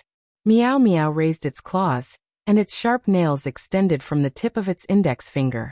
It blew and then slowly walked towards the corpses on the ground. Xingmalian Academy's underground city was very special. Once a monster died, its magic would automatically gather to a certain part of its body to form high-quality materials, making it very convenient to collect. But with so many monster materials, it was impossible to collect all of them. Meow Meow jumped left and right among the corpses, picking and choosing, using the passive ability of Art of Gathering Treasures, to dig for gold in the sand. After Dake handed over the task, he let the Mad Lion take the lead and enter the hidden room. First website. https://m. VIP can't you? VIP. It was completely different from the narrow rooms he had found before. The hidden room in front of him was a huge bronze palace, and it reminded him of the boss room he entered last semester. But there was no boss in this bronze palace. At least not now. Since the bronze behemoth could come out of the walls, it wouldn't be surprising if there were more monsters hidden in the walls. Dake observed carefully, and found that the bronze room was filled with bronze statues. Each statue was ferocious and terrifying, as if they were put together by many animals. There were bronze behemoths with the head of an ox, the body of a tiger, and the tail of a snake. There were also bronze birds with the head of a horse, the body of a monkey, and the wings of an eagle. The most eye-catching of all was the Sphinx in the middle. The Sphinx had a distinct characteristic and special meaning in Egyptian, Western, and Greek mythology. People often called them Sphinx. And the Sphinx Dake was most familiar with was Saraswati's Sphinx cat. The two-star magic fairy with the ultimate skill, Shadow Step, was very troublesome. If Sarah could refine a higher star magic fairy, it would be even more difficult to deal with. Let's go take a look. Dake gestured to the Mad Lion Beast. The Mad Lion Beast exerted strength in its legs and leaped up, landing directly on top of the Sphinx's head. The Sphinx had yet to come back to life. Dake heaved a sigh of relief before assigning tasks to the rest of the magic guide fairies. Of course, his main goal was to find the treasure chest. This bronze room looked quite big, and he couldn't find the treasure chest in a short period of time. He summoned the magician's secretary to scan and record the structure of the entire room. Finally, he gathered with the magician elves in the middle. However, even after Meow Meow finished gathering and returned with a small bag, they still hadn't found the treasure chest. Looks like we can only rely on it. Dake had no choice but to take out Greed 2. He originally wanted to save it for another treasure hunt. After placing Trash Slime on his palm, Dake activated Greed 2 to evolve it. As its body expanded into a jelly shape, Greedy Slime Eye became spirited. It closed its eyes and sensed carefully. Suddenly, it screamed at the huge Sphinx. Dake couldn't help but walk towards the bronze statue, frowning as he pondered. This Sphinx was so eye-catching that he naturally searched it thoroughly. However, there was no mechanism in this bronze statue, and it couldn't be moved. If the treasure chest was really here, it could only be hidden in the belly of the Sphinx. Dake stood behind the Sphinx for a while before confirming, "It's here?" Puff puff. Greedy Slime Eye immediately nodded vigorously. Dake took a deep breath and said, "Then cut open its belly." After spending a considerable amount of time, the degenerated lion beast continued to cut open the Sphinx's belly. "Why do I feel like I'm having a C-section?" Dake couldn't help but complain. However, the Sphinx's labor was very smooth. The lion beast quickly took out a bronze treasure chest and a silver treasure chest? A pair of twins? Dake was stunned for a moment and couldn't help but say, "Let's look again. Are there any gold treasure chests?" Greed +1. The lion beast very obediently searched again. Of course, it didn't find a third treasure chest. However, just the 2 treasure chests that they found were enough to surprise them. Of these 2 treasure chests, The bronze one was the size of a standard treasure chest, and the silver one was the size of a small jewelry box. Dake didn't hesitate and ordered the lion beast to cut off the locks of the two treasure chests. With two bangs, the chains of the treasure chests were cut off. Dake directly took the smaller silver treasure chest. His eyes were filled with curiosity. The feeling of holding a treasure chest in his hand was quite strange. After all, most of the treasure chests were born on the ground. He pulled off the silver chains and slowly opened the lid, revealing a trace of silver light inside.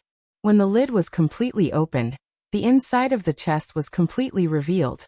It was a sphinx made of silver. This sphinx was very exquisite.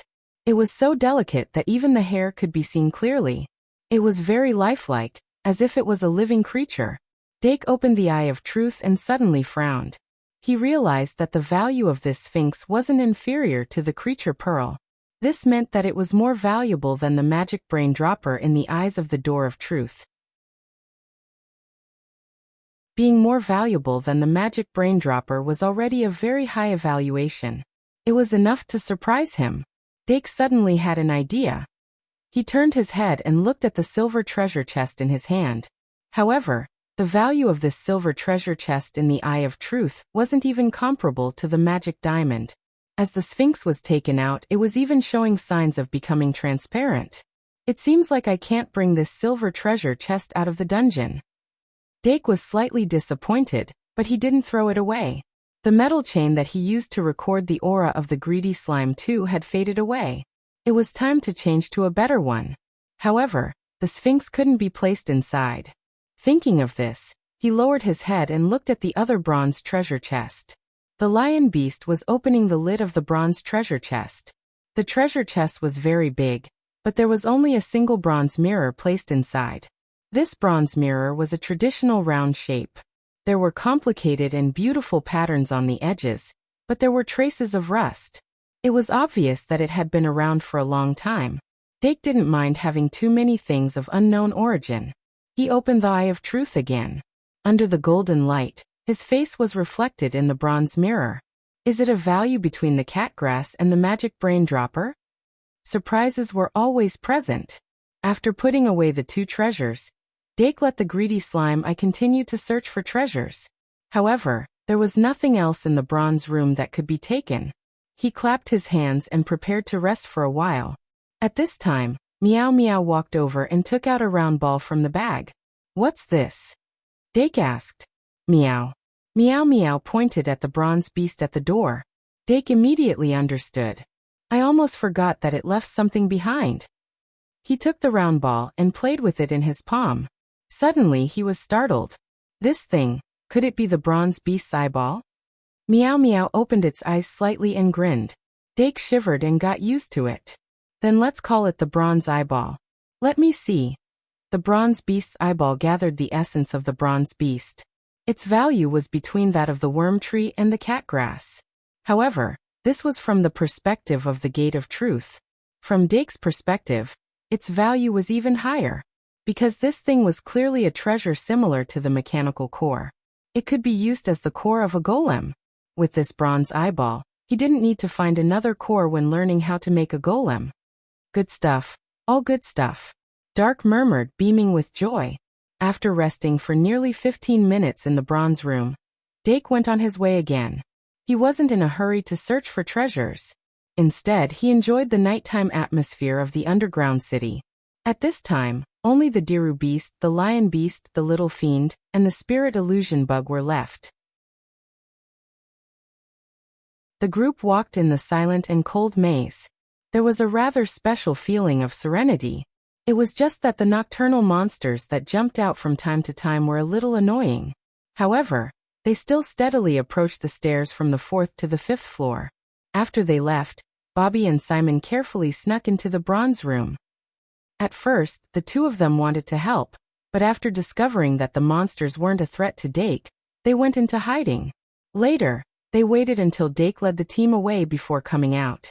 Of course, their goal this time was to pick up scraps. Although Dake Dimming seemed to have a special ability to find treasures, the value of an item was relative. Something that was completely useless to Dake might be given extra value in their hands. For example, Those bronze statues that could be seen everywhere in the palace. I need some time. Under Simon's strange gaze, Bobby took out a small knife and a bag. He excitedly scraped off some copper powder from each bronze statue. He mixed the copper powder together and put it into a small bag. He was in a good mood. If he had to say something, this should be the most valuable thing he had obtained after entering the underground city. Half an hour later, when Greed 3's cooldown was over, Dake still couldn't find the stairs to the 5th floor. He thought for a moment and used Greed 3 to evolve Trash Slime into Greed 2 again. He then used Greed Nature to search for the Holy Sword and treasure chest.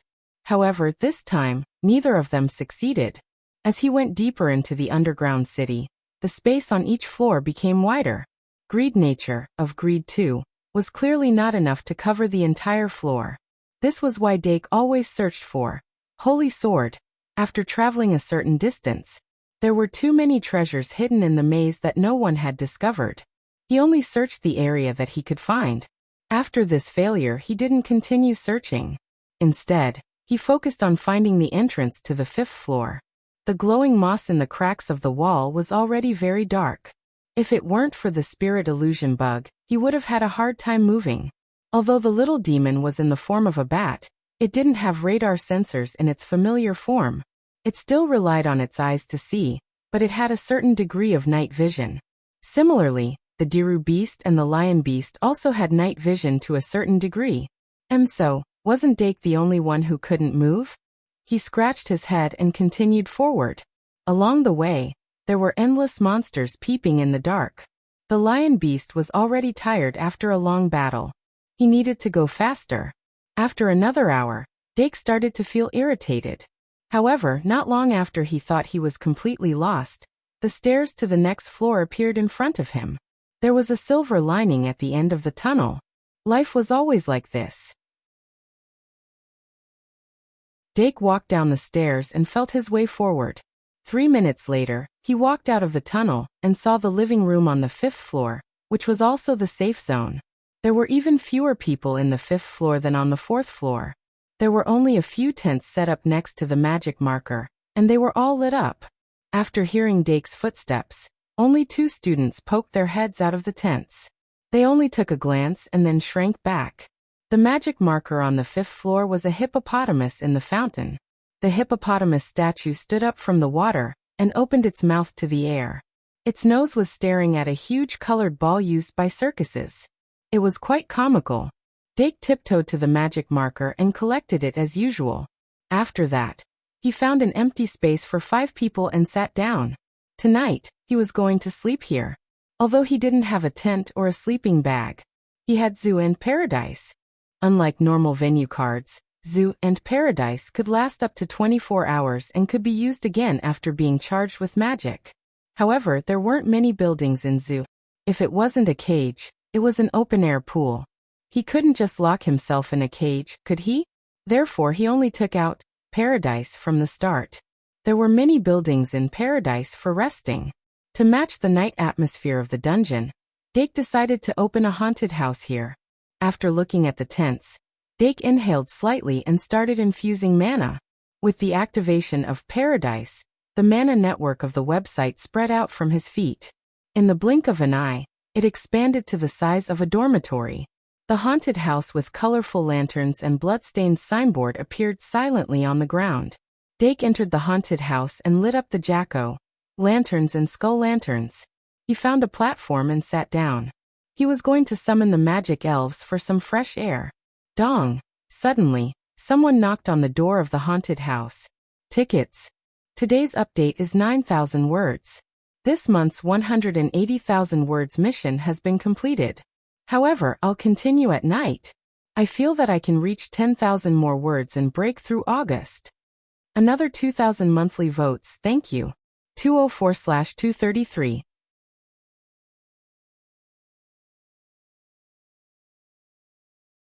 Chapter 582. In the quiet and dark night, the lights flickered and there were many reflections. Next to the hippopotamus fountain with colorful balls, a creepy haunted house stood eerily. The already dangerous atmosphere of the underground city was instantly filled with fear. Dake looked at the slightly swaying door and pouted at the little fiend beast. The little fiend beast flapped its wings and flew toward the door. Slurp, the ghost of the haunted house, suddenly flew over and flew side by side with it. Knock, knock, knock. The knocking on the door suddenly increased in frequency. The little fiend beast showed a look of disgust and glared at the door before grabbing the handle and opening it. The person who was knocking on the door suddenly saw a round bat and a ghost. He remembered the URL, VIP. He took a deep breath and forced a smile. He asked inside, "Excuse me, is this Dake Dimming?" "It's me," Dake replied. The person who knocked on the door was wearing the uniform of a third-year student. He was a brown-haired senior. "Can I come in?" the senior asked again. Dake smiled and said, "Of course." He got up and invited this very polite senior into the haunted house to sit down. The senior held a book in his hand and looked like he wanted to learn. After entering the house, he didn't look around and just sat down properly. He didn't have the arrogance of a first-year student at all. Dake had a good impression of him and asked, "What's wrong?" The senior introduced himself. "Let me introduce myself first. I'm Ignatsu Alexander, a third-year student from the Magic Academy." Dake nodded and said, "Yes, Senior Alexander." Alexander said, "May I ask if this is a venue card?" Dake thought to himself that he was indeed here for this matter, so he nodded and said, "Yes." Alexander deliberated and said, "I saw that you deliberately limited the range of your summoning, so I wanted to ask if you can create more, temporary lodgings?" Dake was stunned and quickly realized Alexander's background. He smiled and said, "Of course I can. And my venue card can last until dawn. If you need it." Alexander was overjoyed and immediately said, "Thank you so much. But are there any buildings outside the haunted house?" Dake shrugged and said, "Of course there are. How many of you are there?" Alexander immediately said, "I only have 3 people on my side, but I don't think the others will refuse. If you don't have any questions, I can go and ask. I don't have the experience of living in a house in the dungeon, so I think they will be curious." Dake smiled. "No problem." Alisanda immediately turned and walked out of the house. He had a good impression of Dake Diming's friendliness, but he could not figure out why someone would be willing to stay in a haunted house. Just as he was thinking about it, the white spirit in the haunted house flashed past him again, making him feel extremely uncomfortable.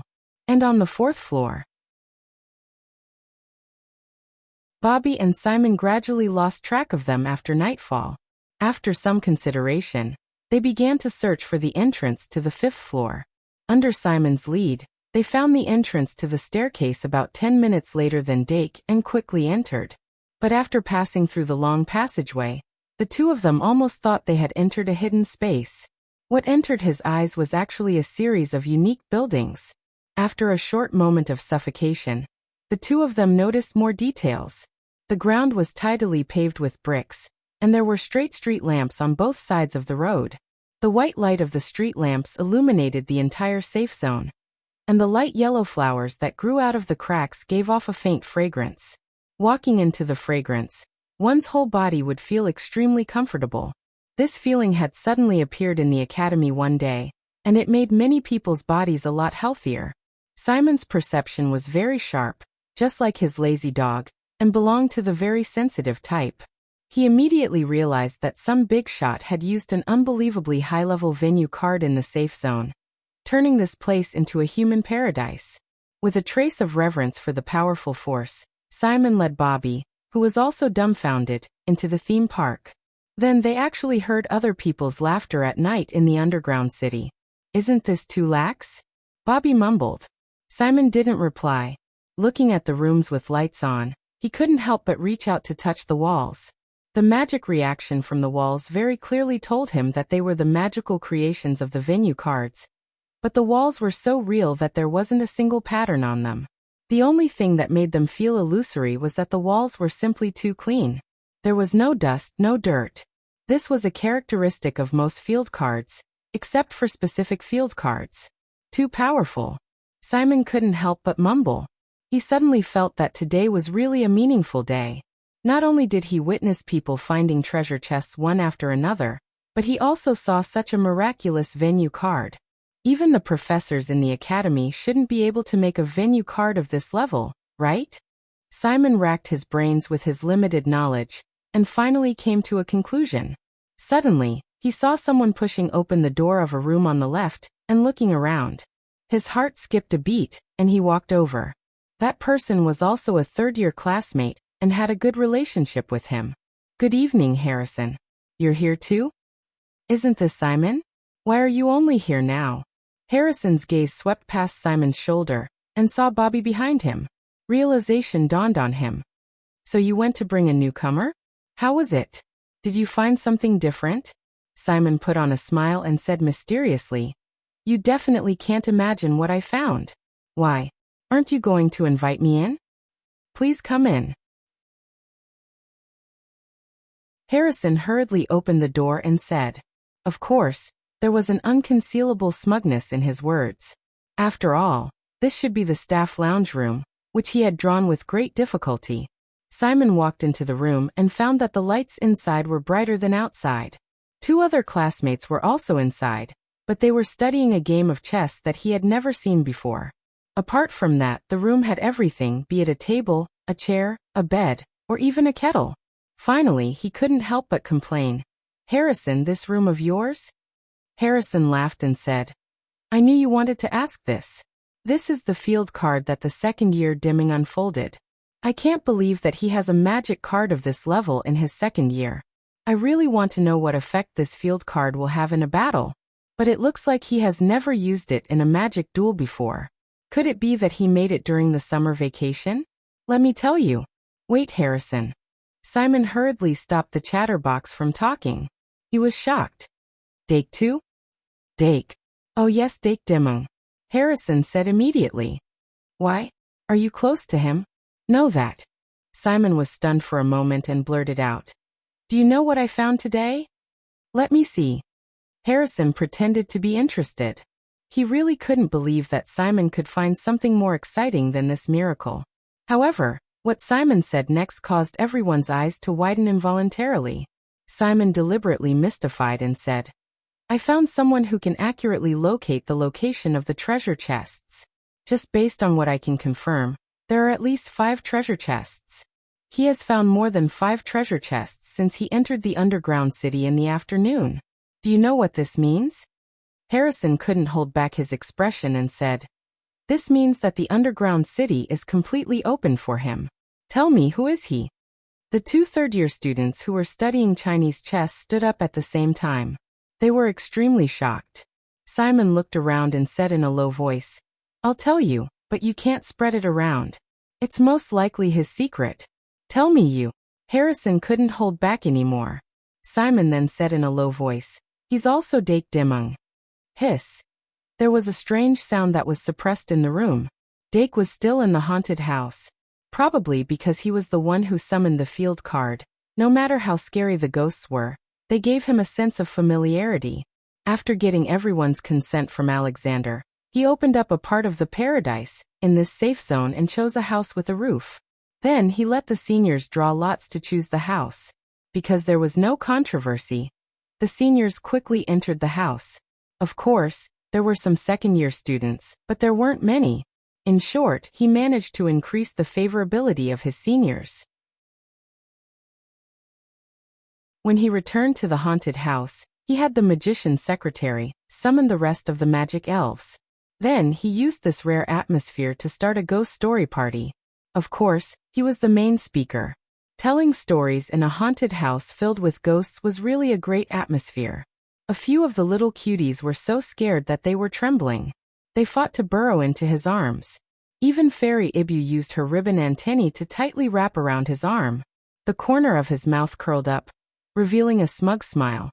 And he started to tell another story. Once upon a time, there was a village. There were 3 kittens living in the village.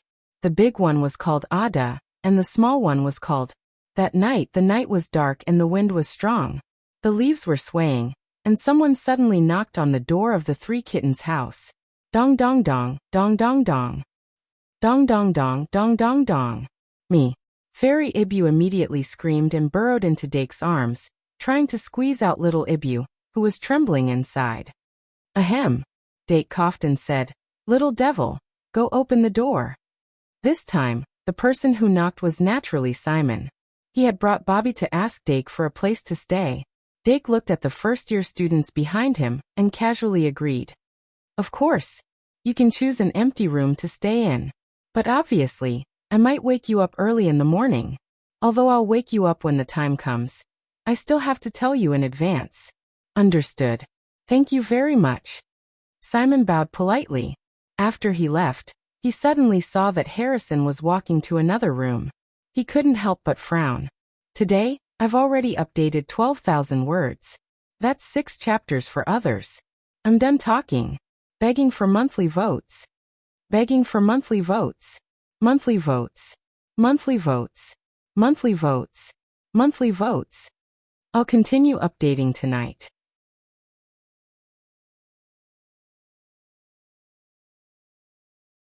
Chapter 583.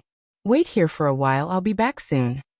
Simon said to Bobby and quickly walked to Harris's room. Harris had already entered another room. When Simon walked to the door, he heard Harris whisper, "I'm only telling you guys, don't spread it around. This is most likely his secret." Simon's face darkened, and he felt terrible. The first night of their adventure in the dungeon. The second-year students spent their time in different places. The second-year students who were accompanied by the guides usually had a comfortable life.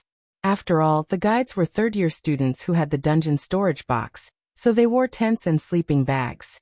As for the second-year students who didn't have a guide, they could only rely on themselves.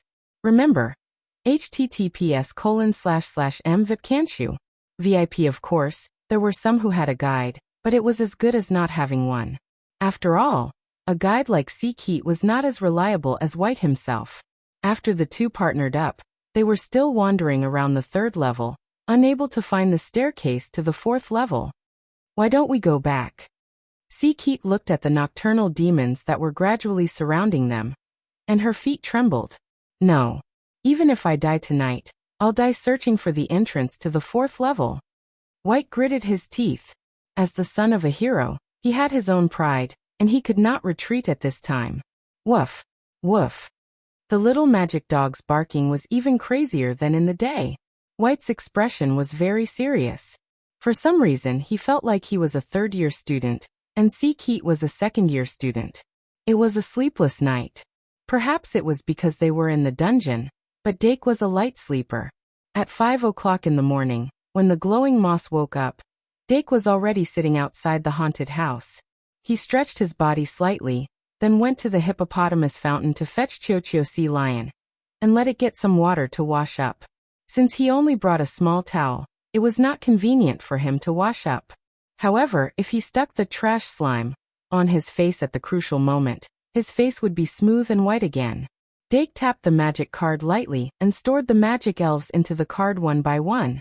Finally, he reached out his finger and touched the tentacle of the trash slime, and stored it away temporarily.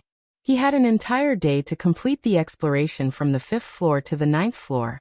Then, he would see if he could find the boss on the 10th floor. Since the room of a tier boss would have a treasure chest, he was quite confident in finding a tier boss. However, before he found it, he couldn't be sure if the boss's room had a special information blocking ability that interfered with greedy slime's senses.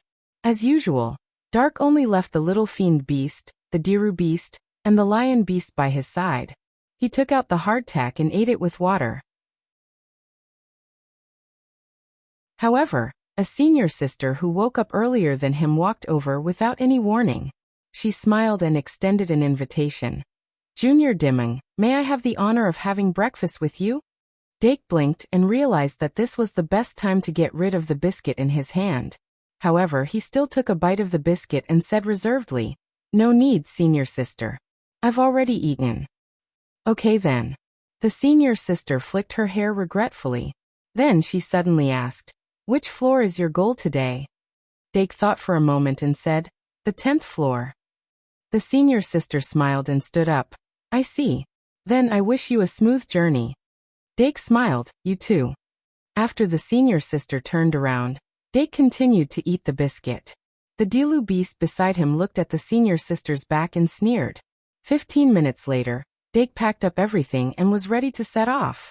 The glowing moss in the dungeon had been glowing since 5 a.m., so the third-year students had set a time. Only a few second-year students weren't used to this time. However, under the urging of the third-year students, the second-year students also got up. Dake waited for another 2 minutes before he was summoned by Paradise. The entire fifth-floor safe zone suddenly became empty. He waved at the seniors and started a new day of adventure. Following closely behind, most of the students hurried to set off. However, some of them were following dark, either intentionally or unintentionally. Simon and Bobby were in the middle of this group of people, and had no choice but to summon their lazy dog. He didn't expect that in just one night, more than half of the people staying on the fifth floor knew about the story of Dake and the treasure chest. It wasn't that these people didn't believe it. They just wanted to witness it with their own eyes. Hence this scene happened. Dake didn't know that the number of people following him had suddenly increased. He continued to explore the dungeon using his previous method. However, because the fifth floor was much bigger than the fourth floor, it was difficult to find treasure chests using treasure sniffing. He could only obtain them when he used greed. Even so, he maintained a speed of 1 treasure chest per hour. After an entire day, he harvested a treasure chest on the 5th floor. He harvested 2 treasure chests on the 6th floor. He harvested a treasure chest on the 7th floor. He harvested 2 treasure chests on the 8th floor. He harvested 2 treasure chests on the 9th floor. When he finally found the entrance to the 10th floor, it was already after 7 o'clock in the evening. He harvested a total of 8 treasure chests. Although the treasures from these 8 treasure chests were not much different from the treasures from the first 4 floors, 8 was 8. Quantity was justice. Dake was really having a good time. Simon and the others who followed behind him also had a good time looting the treasure chests. The 10th floor of the dungeon, the safe zone. There weren't many people staying on the 10th floor. In fact, most people would stay on the 11th floor because almost every group had door key 1/1. Another key that was more popular was the door key 1. After the students completed their adventure, they would use door key 1 to return to the safe zone on the first floor. This way they could save nearly half the time. When Dake arrived at the 10th floor of the dungeon, there were only a few people there. He didn't plan to stay here for long. He only planned to have dinner, tally his gains, and continue on his journey. He would explore the 10th floor at night. Because he didn't have door key 1, he had a tight schedule and had to leave an entire day to return. Of course, if he could get his senior's door key 1, it would be a different story. Dake came to the magical marker on the 10th floor and completed his collection as usual. The magical marker on the 10th floor was a Medusa statue with a circle of red flowers around it. These flowers were called snake tongue. They were poisonous, but they were the core material of the petrification antidote. One of the second-year official missions was to collect snake tongue flowers. However, because the difficulty of collecting snake tongue flowers was very low, the academy had a lot of them, so the credit reward was very low. It was better than nothing. Dake just casually collected a few, preparing to use them to increase the mission completion rate. Then he found a place to sit down, ate some biscuits, drank some water, and looked at the treasures that he had obtained today. There were a total of 8 treasures. According to the value of the Eye of Truth, they were soft silver or ring of strength insect tree, flower of sleep dagger of wind catgrass, charm pearl rhino horn gravity boots magic brain dropper, dragon tooth sword. The first was the soft silver ore. Its biggest feature was that it was very soft, rich in magic, and had good magic conductivity. It was a good material for making mercury cores. The second was the ring of strength. As the name suggested, it could slightly increase one's strength after wearing it. Because it fit perfectly, Dake put it on after he got it. Indeed, he felt that it was a lot easier to carry heavy objects. The third was the flower of sleep. It was a plant that had the effect of calming one's nerves. It was often used to make hypnotic potions, and was also one of the materials for the Requiem incantation. Speaking of the Requiem incantation, Deanna had been carrying a Requiem incantation since school started. However, the Requiem incantation of the curse series was used by him to help him sleep. Dake was very surprised at that time. Now he was still the same. In short, Deanna was able to sleep well every day because of the Requiem incantation. The fourth treasure, the Dagger of Wind, belonged to the category of magic items. It could shoot out an extremely sharp dagger of wind with a swing of the dagger. Dake didn't think too much about it and directly hung it on his left leg. As for the fifth treasure, the Pearl of Charm, it was similar to the crescent pendant. It would probably have the effect of charm +1 in the game. However, the value of the Pearl of Charm was one level higher than the crescent pendant, for some reason. The sixth treasure, the Rhino Horn, could be blown out. Dake really didn't know what this thing was for. Moreover, the Rhino Horn was thick, long, and heavy. If it wasn't for the Eye of Truth, Dake really wanted to throw it away. However, the seventh treasure, the Gravity Boots, was indeed a good thing. As long as he put it on and infused it with magic, he could adjust the gravity of the Gravity Boots and achieve a perfect weight walk. The last treasure, the Dragon Tooth Sword, was the only treasure that Dake had obtained today that was more valuable than the magic brain dropper. The two words Dragon Tooth were carved at the bottom of the sword hilt.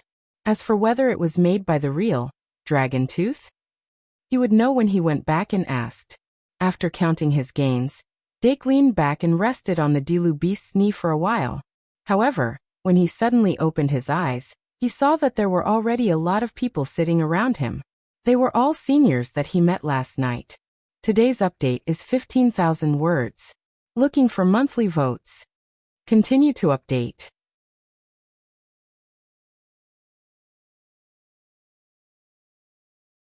Chapter 584. For some reason, he felt that there was something wrong with the way these seniors were looking at him. When he sat up and was about to ask, the seniors suddenly turned their heads and started chatting about their daily lives. Dake's face darkened. He stood up and said, "Hello, seniors. What a coincidence." "It's not a coincidence," said the senior who tried to feed him in the morning. "Are we still sleeping together tonight?" "Huh." Dark was stunned for a moment before he said subconsciously, "Then I might have to come later." The senior smiled and said, "It's okay. We'll wait for you." "Okay." Dake scratched his head helplessly. He asked curiously, "Senior, don't you have a purpose in coming to the underground city?" The senior shrugged and said, "I don't know about other people.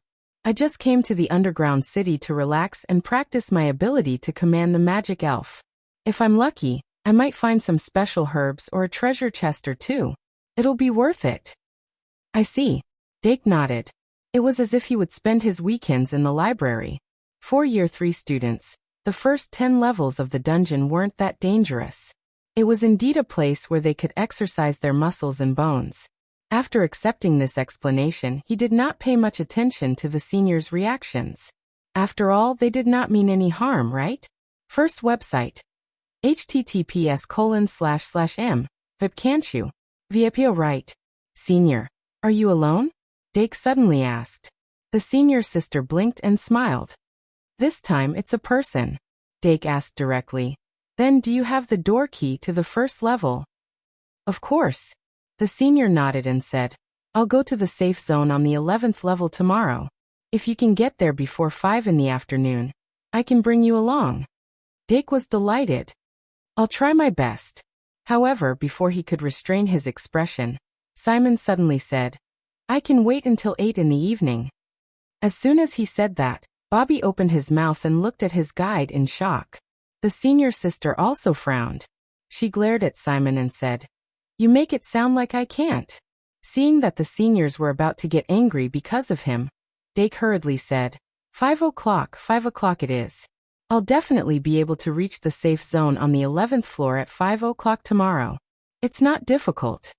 When he said this, he was full of confidence. If they couldn't find the entrance to the 11th floor for an entire day, then it was impossible. Hearing this, the senior immediately smiled. She stood up and walked over. "Then let me reintroduce myself. I'm Lydia from the School of Magic. Lydia Emerson." Dake reached out and shook her hand. "Dake Dimong. Nice to meet you." Senior sister Lydia immediately smiled and said, "Thank you for taking care of me." When the other seniors saw that Lydia had taken the lead, they didn't want to steal the limelight. They could only sign up one after another, hoping to be familiar with the scene. Dake took the opportunity to introduce himself to the dozen or so people. Most of them were third-year students. There was only one fourth-year student and one second-year student. Bobby's guide, senior brother Simon, seemed to be a student of the Academy of Knights, which surprised him. He had thought that Simon would be a senior in the House of Fools like Bobby, but it turned out that he wasn't. However, they were just strangers who had met by chance, and there wasn't much to talk about. At 8 o'clock sharp, Dake summoned the spirit illusion bug and groped his way out of the safe zone. Since he had already gotten the door key 1, he was no longer in a hurry. He only planned to explore outside for an hour or so before returning the way he had come. With the magic needle, he would be able to return the way he had come much faster. He should be able to make it back around 10 o'clock. At night, the 10th floor was quieter and more dangerous than the previous 9 floors. If he didn't have enough energy and confidence, Dake wouldn't have taken the risk. At this moment he couldn't help but thank Yvette. If it weren't for Yvette's physical training during the holidays, he definitely wouldn't have been able to wander outside all day. The increase in physical strength could indeed increase the efficiency of exploration. After walking for about 10 minutes, Dake ordered the lion to clear out the nearby monsters while he summoned the trash slime and made it evolve into the greedy slime eye, which triggered the treasure-sniffing skill. After sensing for a minute, the greedy slime eye finally found a direction, and Dake continued forward. As he moved forward, he also summoned the magician's secretary, Meow Meow, and Little Dream Demon to gain even more power. More and more scarlet eyes peeked out from the darkness, making him even more cautious. 15 minutes later, the greedy slime eye degenerated into the trash slime, but before it degenerated, it pointed in a direction, indicating that it wasn't too far away. Thus, Dake didn't use the greedy slime too. After groping for about 3 minutes, he finally stopped in front of a passage that was sealed on 3 sides. Meow Meow Meow. Meow Meow raised its hand and kept gesturing, indicating that it felt the aura of money here. Then it's most likely here. Dark poured even more magic power into the magic card of the spirit bug, making it emit even brighter light, completely illuminating the dead end in front of them. What appeared in front of him was a very familiar structure. At the end of the passage, there was a large number of vines, and the dangerous vine monster was among them. Lion. After the order was given, the most reliable lion carefully walked forward until it reached the end. It took out the demon knife lion ball and cut off all the vines, including the vine monster. After confirming that there was no danger, it turned around and nodded at Dake. After Dake nodded in response, he walked into the passage, put on his gloves, and began to search for the hidden mechanism. The light emitted by the spirit worm also turned inward as he entered the passage. In the dark corners where the light didn't reach, there were gray shadows ready to move. However, Dake was under the protection of the magician sprite, and didn't reveal any flaws. Gotcha! A brick on the wall suddenly loosened under the infusion of magic, and Dake instantly showed a look of joy. According to his experience, this should be where the mechanism was. No matter how difficult the puzzle was, there was at least a hidden room. At that moment, the gray shadow hiding in the corner finally couldn't hold back and chose the moment Dake was distracted to pounce. It appeared without warning and moved without making any sound. Its body stretched out as it pounced forward, like a wisp of gray smoke. In an instant, it rushed into the range of the spirit worm's light and rapidly approached Dake. Its actions were extremely crazy, but with the delicious food in front of it, it had already lost its most basic rationality. However, it was too far away from Dake. As soon as it poked its head out, the magician's sprites had already moved. Even Dark had already turned around to look at it. Their eyes met head-on. Ah! The gray shadow suddenly let out an ear-piercing shriek. 17,000 words have been updated today. I need more monthly votes. Thank you. The next update won't be in the wee hours of the morning. Everyone read it when you wake up tomorrow morning. You're tuning in to the Earbook Haven YouTube channel. Don't forget to subscribe and join us on this journey to catch the most captivating stories.